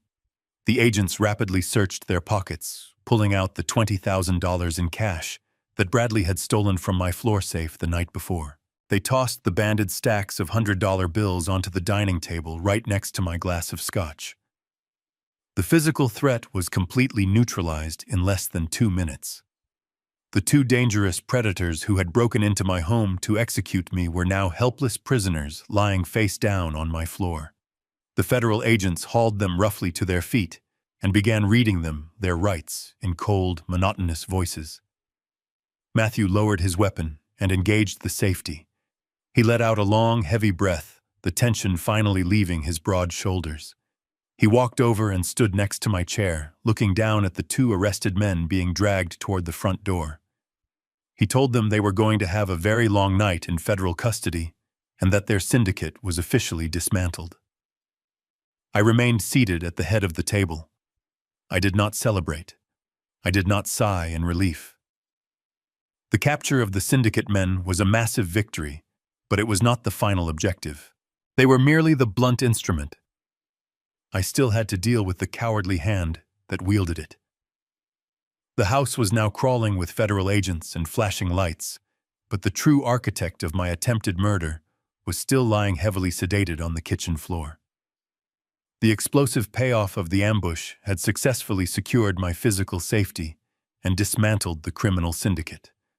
Now the only thing left to do was wait for my son-in-law to wake up and force him to look at the absolute destruction of his entire world. The heavy boots of the federal agents moving across the hardwood floor created a rhythmic vibration that traveled straight through the wooden planks and into the kitchen. The sheer volume of the commotion finally pierced the thick chemical fog of the sedative. Lying on the cold floor beneath the granite island, Bradley let out a low, ragged groan. His face was pressed against the hard wood. A thin line of drool pooled near his mouth. The potent drug had forced his body into a deep, unnatural sleep, but the explosive sounds of the raid, acting like a shot of adrenaline, forcefully dragged him back into consciousness. He blinked his heavy eyelids, his vision completely blurred and swimming in dark spots. His head pounded with a vicious, throbbing ache. He slowly uncurled his stiff fingers and pressed his palms flat against the floor, attempting to push his dead weight upward. His sedated brain struggled violently to piece together the sequence of events. He remembered pouring the poisoned wine. He remembered watching me drink it. He remembered the sudden, terrifying failure of his own limbs. As he clumsily grabbed the edge of the granite counter to haul himself to his knees, a sick, twisted logic formed in his mind. He heard the heavy, muffled voices and the loud shuffling of feet coming from the adjacent dining room. A groggy, arrogant smile spread across his pale, sweaty face. He genuinely believed that the noise meant the syndicate fixers had successfully broken into the house. He assumed the heavy footsteps belonged to the killers dragging my lifeless body out of the bedroom. He thought the job was completely finished. He thought he had won. He pulled himself entirely upright, his legs shaking violently under his own weight. He leaned heavily against the kitchen island, gasping for air. His expensive silk shirt was completely wrinkled and soaked with cold sweat. He wiped his mouth with the back of his trembling hand. He needed to go into the dining room to confirm the kill.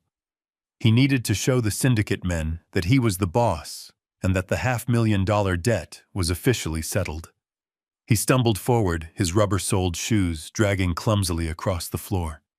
He used the kitchen wall for balance, leaving a trail of sweaty handprints on the clean plaster. He moved blindly toward the bright, blinding light spilling aggressively through the wide archway of the dining room. Bradley crossed the threshold. The harsh, maximum illumination of the crystal chandelier hit his dilated pupils like a physical strike. He threw his hands up over his face, crying out in sudden pain. He stood there, swaying slightly in the entryway, waiting for his eyes to adjust to the agonizing brightness. He expected to open his eyes and see the scarred man waiting for the final payment. He expected to see my corpse wrapped in a bloody sheet. He lowered his hands slowly, blinking away the stinging tears. The blurred shapes in the room finally sharpened into absolute horrifying focus. The very first thing his brain registered was the color yellow. It was not the soft yellow of a lamp. It was the bold, reflective yellow of thick, tactical lettering printed across dark Kevlar vests. He saw 12 heavily armed men wearing federal tactical gear standing in a tight perimeter. His heart completely stopped beating in his chest. The remaining fog of the sedative evaporated instantly, replaced by a freezing rush of pure, unadulterated terror. He looked down at the floor. The two ruthless syndicate killers he had hired were not standing tall and victorious. They were kneeling on the ground, their faces pressed humiliatingly against the wood, their hands bound tightly behind their backs with thick metal handcuffs. Bradley opened his mouth to speak, but no sound came out. His throat completely seized up. His eyes darted frantically around the room, desperately searching for a way to wake up from this nightmare. His gaze locked onto the polished surface of the mahogany dining table. Sitting directly under the bright lights were the 4 thick stacks of $100 bills he had stolen from my hidden floor safe. The $20,000 down payment was sitting perfectly aligned, completely out of his reach. It was no longer money. It was highly documented federal evidence of a murder-for-hire plot. Then he slowly raised his eyes to the head of the table. The ultimate realization struck him with the devastating force of a wrecking ball. He expected to see an empty chair. Instead, he saw me. I was sitting perfectly upright, entirely unharmed and completely calm. I was holding a crystal glass of single malt scotch. I was looking directly back at him with an expression of cold, absolute dominance. I did not look like a frail, easily manipulated father-in-law. I looked like the architect of his total destruction. The entire architecture of his life collapsed in a single second. Bradley looked at my calm face and then he looked back toward the kitchen. The horrifying truth finally connected in his mind. He realized that I had switched the wine glasses. He realized that I had known about the hitmen all along. He realized that the frozen wire transfer of the $2 million was not a bank error, but a deliberate federal honeypot designed specifically to trap him. Every single lie he had told, every single forgery he had signed, and every single arrogant move he had made was carefully monitored and masterfully countered. His knees completely buckled. This time, it was not the sedative pulling him to the floor. It was the sheer, crushing weight of reality. He dropped heavily to his knees in the doorway, staring blankly at the armed federal agents surrounding him. He was trapped in a cage of his own making, and I held the only key. Matthew stepped forward from the line of agents. Bradley looked up and recognized his own brother-in-law wearing a federal badge and holding a service weapon. The familial connection severed the last remaining shred of Bradley's sanity. He tried to crawl backward into the kitchen, his polished fingernails scraping pathetically against the floorboards. He shook his head violently from side to side, muttering panicked, nonsensical denials under his breath. He was a man who had spent his entire adult life projecting extreme wealth control and superiority. Now he was reduced to a weeping, trembling mess on the floor of the house he had tried to steal. He was completely surrounded, entirely outsmarted, and facing decades in federal prison. The awakening was absolute. Bradley knelt on the hardwood floor, staring at the federal agents. His mind, still fighting the lingering effects of the sedative, desperately tried to construct a plausible lie. He looked at Matthew and then at me. He raised his hands in a pathetic gesture of surrender and began to weave a frantic, disjointed story. He claimed he had no idea who those two men were. He swore they must have broken in while he was cooking dinner. He pointed to his own face, sweating and pale, and argued that they must have drugged his wine to knock him out so they could rob the house. He played the victim with a sickening desperation, his voice cracking, as he begged Matthew to believe that he had just barely survived a violent home invasion. He said he was just trying to cook a nice meal for his father-in-law. I sat at the head of the mahogany table listening to his pathetic performance. I did not interrupt him. I did not raise my voice to argue. I simply let him exhaust his lies until the silence in the room became unbearable. The federal agents did not move. Matthew stood perfectly still, his face an impenetrable mask of professional disgust. Bradley's voice eventually trailed off into a pathetic whimper. He looked at me, his eyes wide with a desperate pleading hope that I might actually be foolish enough to believe him. I reached into the inner pocket of my suit jacket. I did not pull out a weapon. I pulled out a thick stack of folded papers. I placed them flat against the polished wood of the dining table. I slid the top document slowly across the smooth surface. It stopped exactly 3 inches from Bradley's kneeling form. It was the architectural blueprint of my house, the exact same blueprint he had handed to the contract killers last night. Right next to it, I slid the second document. The durable power of attorney bearing the forged gold notary seal. I looked down at him. I kept my voice entirely flat and mathematically precise. I told him that an engineer knows how to identify a structural failure long before the building actually collapses. I pointed to the power of attorney. I told him his forgery was incredibly sloppy. I explained that he had installed a keystroke logging program on my computer, stolen my digital identity, and used it to secure a $500,000 second mortgage against my property through a shadow bank in the Cayman Islands. Bradley gasped. He recoiled from the papers as if they were burning hot. The lie about the home invasion died instantly on his lips. He stuttered, trying to formulate a defense, trying to claim he was forced into it, but I did not give him the space to breathe. The conflict chaining required me to dismantle every single escape route he had. I reached into the stack again and produced the printed wiretap transcripts. I slid them across the table. I told him we knew about the massive gambling debt. I told him we knew about the illegal sports betting syndicate. I pointed to the printed audio logs and stated that my son had been listening to his phone calls for weeks. I told him we heard him beg the syndicate boss for an extension. We heard him promise to use my death to liquidate my primary investment portfolio by Monday morning. Bradley began to shake uncontrollably. Tears streamed down his face, mixing with the heavy sweat. He clutched his chest, hyperventilating. He looked at Matthew and begged for mercy, claiming he was in too deep, that they were going to kill Rachel if he did not pay them. He tried to use my daughter as a human shield to excuse his murderous greed. That was the final straw. I picked up the last piece of paper from my stack. It was the heavily redacted log from the Federal Cybercrimes Division. It detailed the exact digital footprint of the $2 million transaction he had attempted to authorize just a few hours ago. I held the paper in my hand and leaned forward in my heavy mahogany chair. I looked directly into his terrified, bloodshot eyes. I told him he was not a victim trying to save his wife. He was a greedy parasite trying to steal a fortune. I reminded him of the bank statement I left on my desk this afternoon. I told him that money did not exist. It was a digital honeypot designed exclusively to catch him. I watched his face contort in absolute horror as the final piece of the puzzle snapped into place.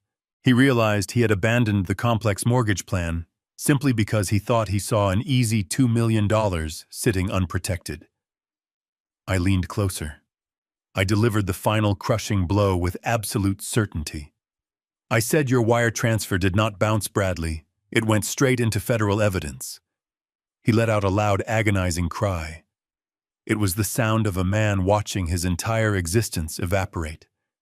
I told him he had just committed felony wire fraud across state lines. I told him he had initiated the transfer using a compromised internet protocol address linking him directly to an international money laundering operation. The second he hit the send button on my computer, he had authorized his own federal indictment. I sat back in my chair. The dismantling was complete. I told him that by Monday morning, the Cayman Island lenders would attempt to execute their lien only to discover that I had transferred the entire estate into an irrevocable blind trust. I told him he owned absolutely nothing. He had no collateral, no money, and no future. I had built a financial void right beneath his feet, and he had willingly jumped headfirst into it. Bradley slumped forward, pressing his forehead against the hardwood floor. He sobbed uncontrollably, a pathetic, broken mess of a man. The sheer volume of the evidence was entirely suffocating. There was no argument he could make. There was no lawyer who could save him. He had handed the federal government a perfectly wrapped package of multiple severe felonies, and he had done it all while sitting in the comfort of my own home. I looked at my son Matthew. I gave him a single firm nod. The evidence had been laid bare. It was time for the final arrest. Matthew stepped forward and grabbed Bradley by the collar of his ruined silk shirt. He hauled him up from the hardwood floor. Bradley was completely limp, offering no physical resistance. He was a hollow shell of the arrogant man who had demanded I pay for his landscaping just 12 hours ago. Matthew spun him around and pulled his arms forcefully behind his back. The sharp metallic ratcheting of the steel handcuffs echoed off the dining room walls. It was a beautiful sound. It was the sound of a parasite being permanently removed from its host. Matthew leaned close to Bradley's ear and recited his Miranda rights. The words were delivered with the cold, mechanical precision of a federal agent entirely detached from the familial bond. Two other agents stepped in, grabbing Bradley by the arms. They began to march him out of the dining room and toward the front door. Bradley dragged his feet, his head hanging down in absolute shame. He did not look back at me. As they pulled the heavy front door open, the flashing red and blue lights of the federal vehicles outside flooded the entryway.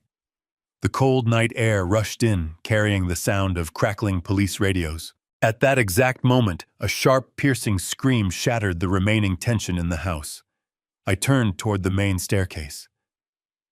My daughter Rachel was standing halfway down the steps. She was clutching the wooden banister, staring in absolute horror at the sight of her husband being shoved into the back of a black federal vehicle. She was wearing her expensive silk pajamas, the same ones I had purchased for her birthday. She looked completely bewildered, unable to comprehend the massive federal operation occupying her living room. She let go of the banister and ran down the remaining stairs. She tried to rush toward the front door, shouting Bradley's name. Two heavily armed agents immediately stepped into her path, crossing their arms to block her exit. Rachel shoved violently at their tactical vests, demanding that they let her husband go. She screamed that there had been a terrible mistake. She demanded to see a warrant. When the agents did not move a single inch, she spun around and locked her eyes on me. Her face twisted into a mask of pure, unadulterated fury. She marched into the dining room, her bare feet slapping loudly against the hardwood floor. She stopped directly across the mahogany table from me. She pointed an accusatory finger at my face and demanded to know what I had done. She accused me of calling the police on her husband to ruin their life. She screamed that I was a bitter, jealous old man trying to destroy her marriage because I was miserable. I sat perfectly still in my chair. I looked at the woman I had raised. The emotional detachment I felt earlier in the kitchen solidified into absolute granite. I did not raise my voice. I did not try to comfort her. I looked at her with the cold, analytical gaze of an engineer inspecting a condemned building. I told her to lower her voice immediately. I stated that she was currently standing in the middle of a federal crime scene, and her screaming was completely useless. Rachel gasped, completely offended by my lack of warmth. She slammed her hand on the table and yelled that I had absolutely no right to speak to her like that. She demanded that I fix this situation right now. She ordered me to call my lawyers and bail Bradley out of jail.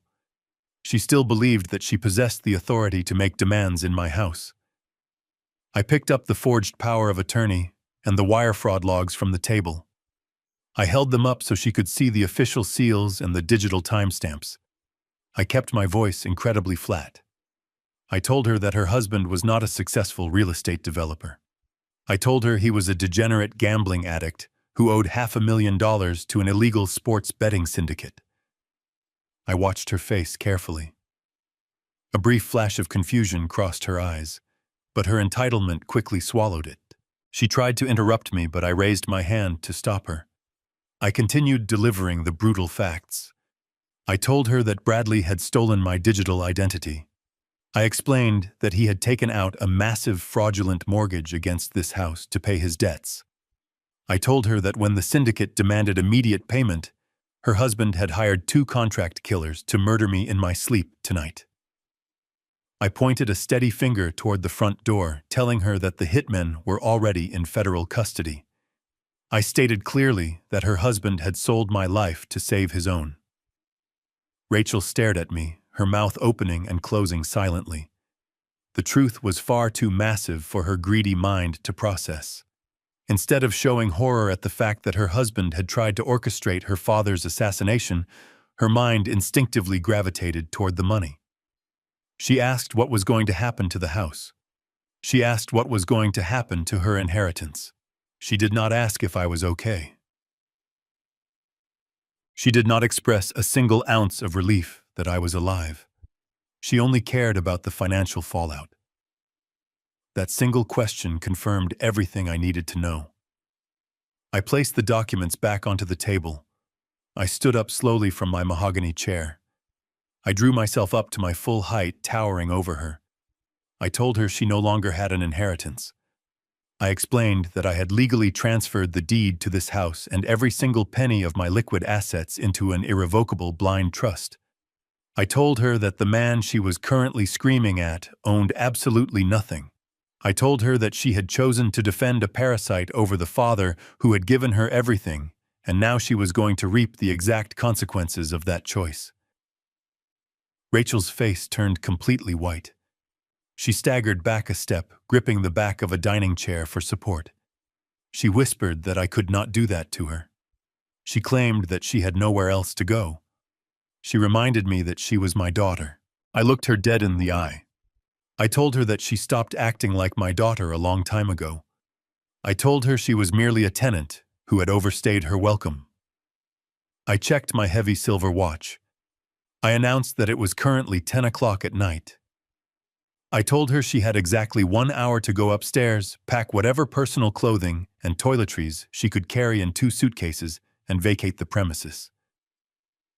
Rachel began to cry loudly, but it was not the crying of a remorseful child.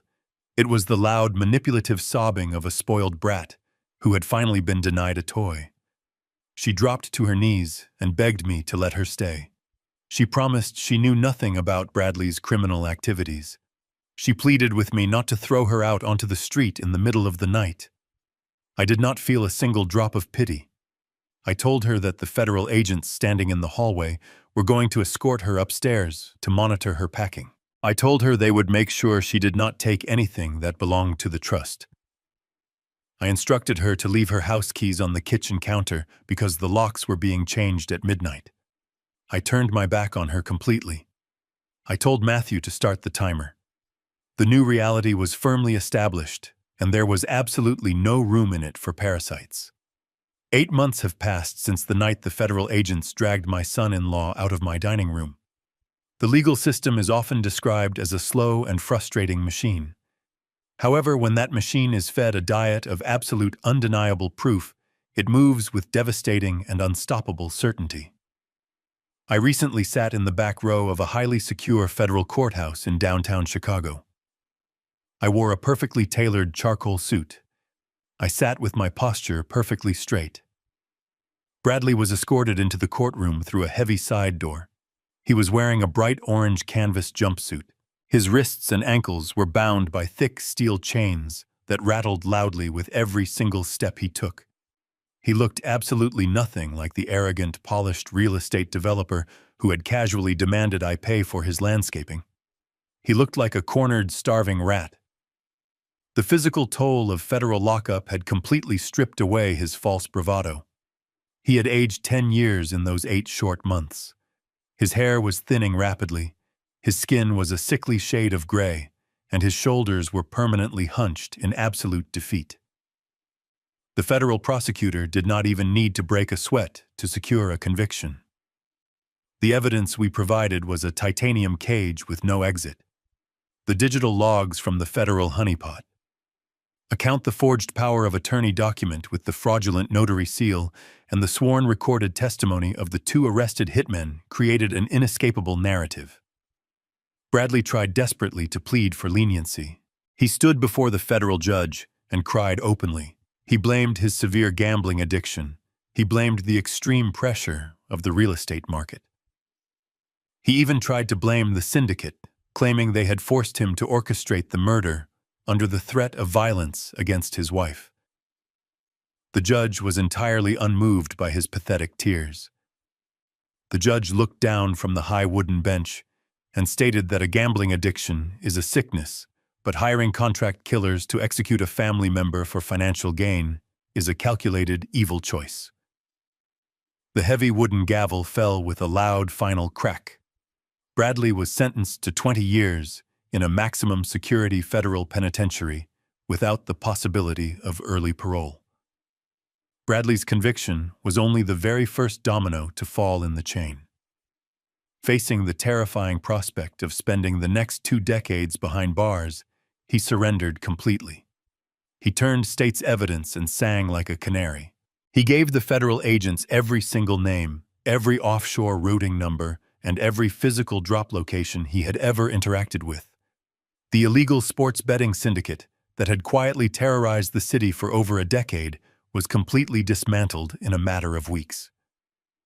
The scarred man and his partner received multiple life sentences for their extensive history of contract violence. The syndicate boss was pulled from a luxury yacht in international waters and extradited back to the United States to face severe federal racketeering charges. Furthermore, the shadow banking institution in the Cayman Islands attempted to execute their fraudulent lien against my house on that following Monday morning. Exactly as Jonathan Reed had predicted, the county clerk rejected the claim instantly. The bank absorbed a massive $500,000 loss. They realized they had been completely outsmarted and immediately cut all ties with Bradley's frozen accounts. The massive financial void I had constructed swallowed my daughter completely. When Rachel walked out of my house that Friday night, with only 2 suitcases, she truly believed she could simply hire an aggressive lawyer to break my irrevocable trust. She was entirely delusional. Every single estate attorney she consulted took one look at Jonathan Reed's flawless legal architecture and immediately refused to take her case. The trust was utterly impenetrable. Because she was still legally married to Bradley, his massive financial liabilities and federal restitution orders effectively destroyed her credit score. The bank aggressively repossessed her expensive luxury sports car. All of her high-limit credit cards were permanently canceled. The lavish, comfortable lifestyle she felt so inherently entitled to evaporated overnight. She fell from the top of the social ladder straight down to the hard concrete of reality. I received a detailed update about her current living situation from Jonathan just a few weeks ago. The trust I established provides a strictly controlled living allowance, but the stipulations are exceptionally rigid by design.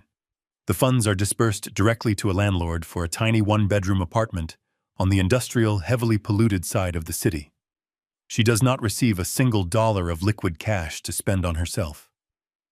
To buy groceries, pay for her basic electricity, and afford everyday necessities, the woman who once demanded I completely remodel my house to her exact specifications is now forced to perform manual labor. She took a job as a cashier at a local low-income discount grocery store.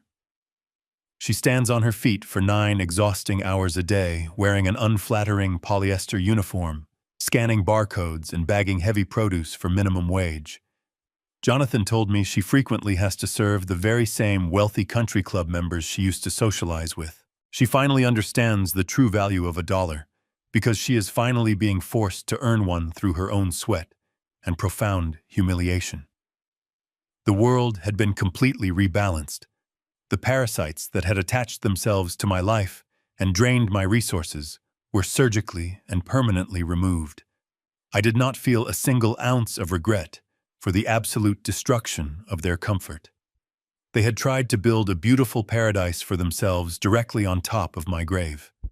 Instead, they dug their own financial and legal graves while I watched them from a safe, untouchable distance. Justice is not always a natural occurrence in this world. Sometimes justice must be meticulously engineered from the ground up. Sometimes you have to let the greedy wolves walk right into your house just so you can securely lock the doors behind them and watch the entire structure collapse permanently on their heads. The morning air was crisp and completely still. I sat in the heavy wooden rocking chair on my back patio, holding a ceramic mug of dark roast coffee. The sun was just beginning to rise over the tree line, casting long, peaceful shadows across the freshly cut grass. The yard was immaculate. I had hired the landscaping service myself, not to impress the neighbors, but because I finally had the time and the quiet mind to appreciate my own home. Sitting in the identical rocking chair next to me was my son Matthew. He was not wearing his heavy federal tactical vest today. He wore a simple gray hooded sweatshirt and faded blue jeans. His service weapon was locked safely in his vehicle. For the first time in 8 months, he was simply my son, and I was simply his father. We did not speak for a long time. We did not need to fill the silence with useless chatter. The silence itself was the ultimate victory. I looked at the heavy sliding glass patio door. The pane of glass that the contract killers had meticulously cut out had been professionally replaced months ago. The heavy steel deadbolt at the base of the frame was securely locked, but it no longer felt like the lock on a prison cell. It felt like a boundary. I realized in that quiet moment that true peace is rarely a natural occurrence. Peace is not something you can simply wish for, and it is certainly not something you can buy by sacrificing your own dignity to appease greedy people. Peace must be engineered. As a structural engineer, I spent 40 years of my life studying the fundamental laws of physics. I learned very early in my career that if a foundation is built on rotten wood, no amount of expensive paint or cosmetic repairs will prevent the house from eventually collapsing. You have to be willing to tear the rotten wood out completely, even if it means destroying a part of the house you loved.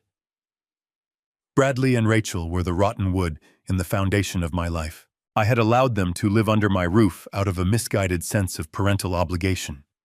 I had allowed their entitlement and their deceit to silently compromise my safety. When the ultimate stress test came in the form of a midnight phone call and a massive gambling debt, the structure of our family failed entirely. But I did not let them bring my roof down on top of me. I became the architect of my own survival. I took a slow sip of my hot coffee. The bitter taste was deeply comforting. I looked over at Matthew. He was staring out at the rising sun, a look of profound contentment on his face. I was incredibly proud of the man he had become. He possessed the exact same unwavering moral compass that my late wife had possessed. He understood that loyalty is a two-way street, and he had risked his entire federal career to protect my life. He was the load-bearing pillar of this family. Rachel had made her choice, and now she was living with the brutal consequences of her own arrogance. I did not miss her. The space she used to occupy in my heart was not empty. It was simply swept clean. The irrevocable blind trust operates entirely in the background, exactly as Jonathan Reed promised it would. The corporate entity pays the property taxes, manages the investment portfolios, and ensures that my hard-earned wealth is completely protected from any outside interference. I am 65 years old, and I am finally living entirely on my own terms. I do not live in fear of the shadows in my own house. I do not worry about hidden debts or forged signatures. I sleep deeply every single night, knowing that the traps have been sprung, the predators have been caged, and the fortress is completely secure. Sometimes the most dangerous enemies are not strangers breaking through your back door. Sometimes the most dangerous enemies are the people sitting across from you at your own dining table, drinking your wine and demanding your resources. You must never allow your love to be weaponized against you. You must never apologize for protecting your life, your legacy, and your peace of mind. If you ever find yourself being treated as a disposable resource by the people you have supported, do not raise your voice. Do not argue. Simply adjust your strategy, build your trap, and let their own greed become their executioner. Thank you for listening to my story. Please let me know where you are watching from in the comments below. Hit the like button and subscribe to the channel if you believe that respect must be earned and boundaries must be defended. Always remember that you have the power to engineer your own peace. I will see you in the next story.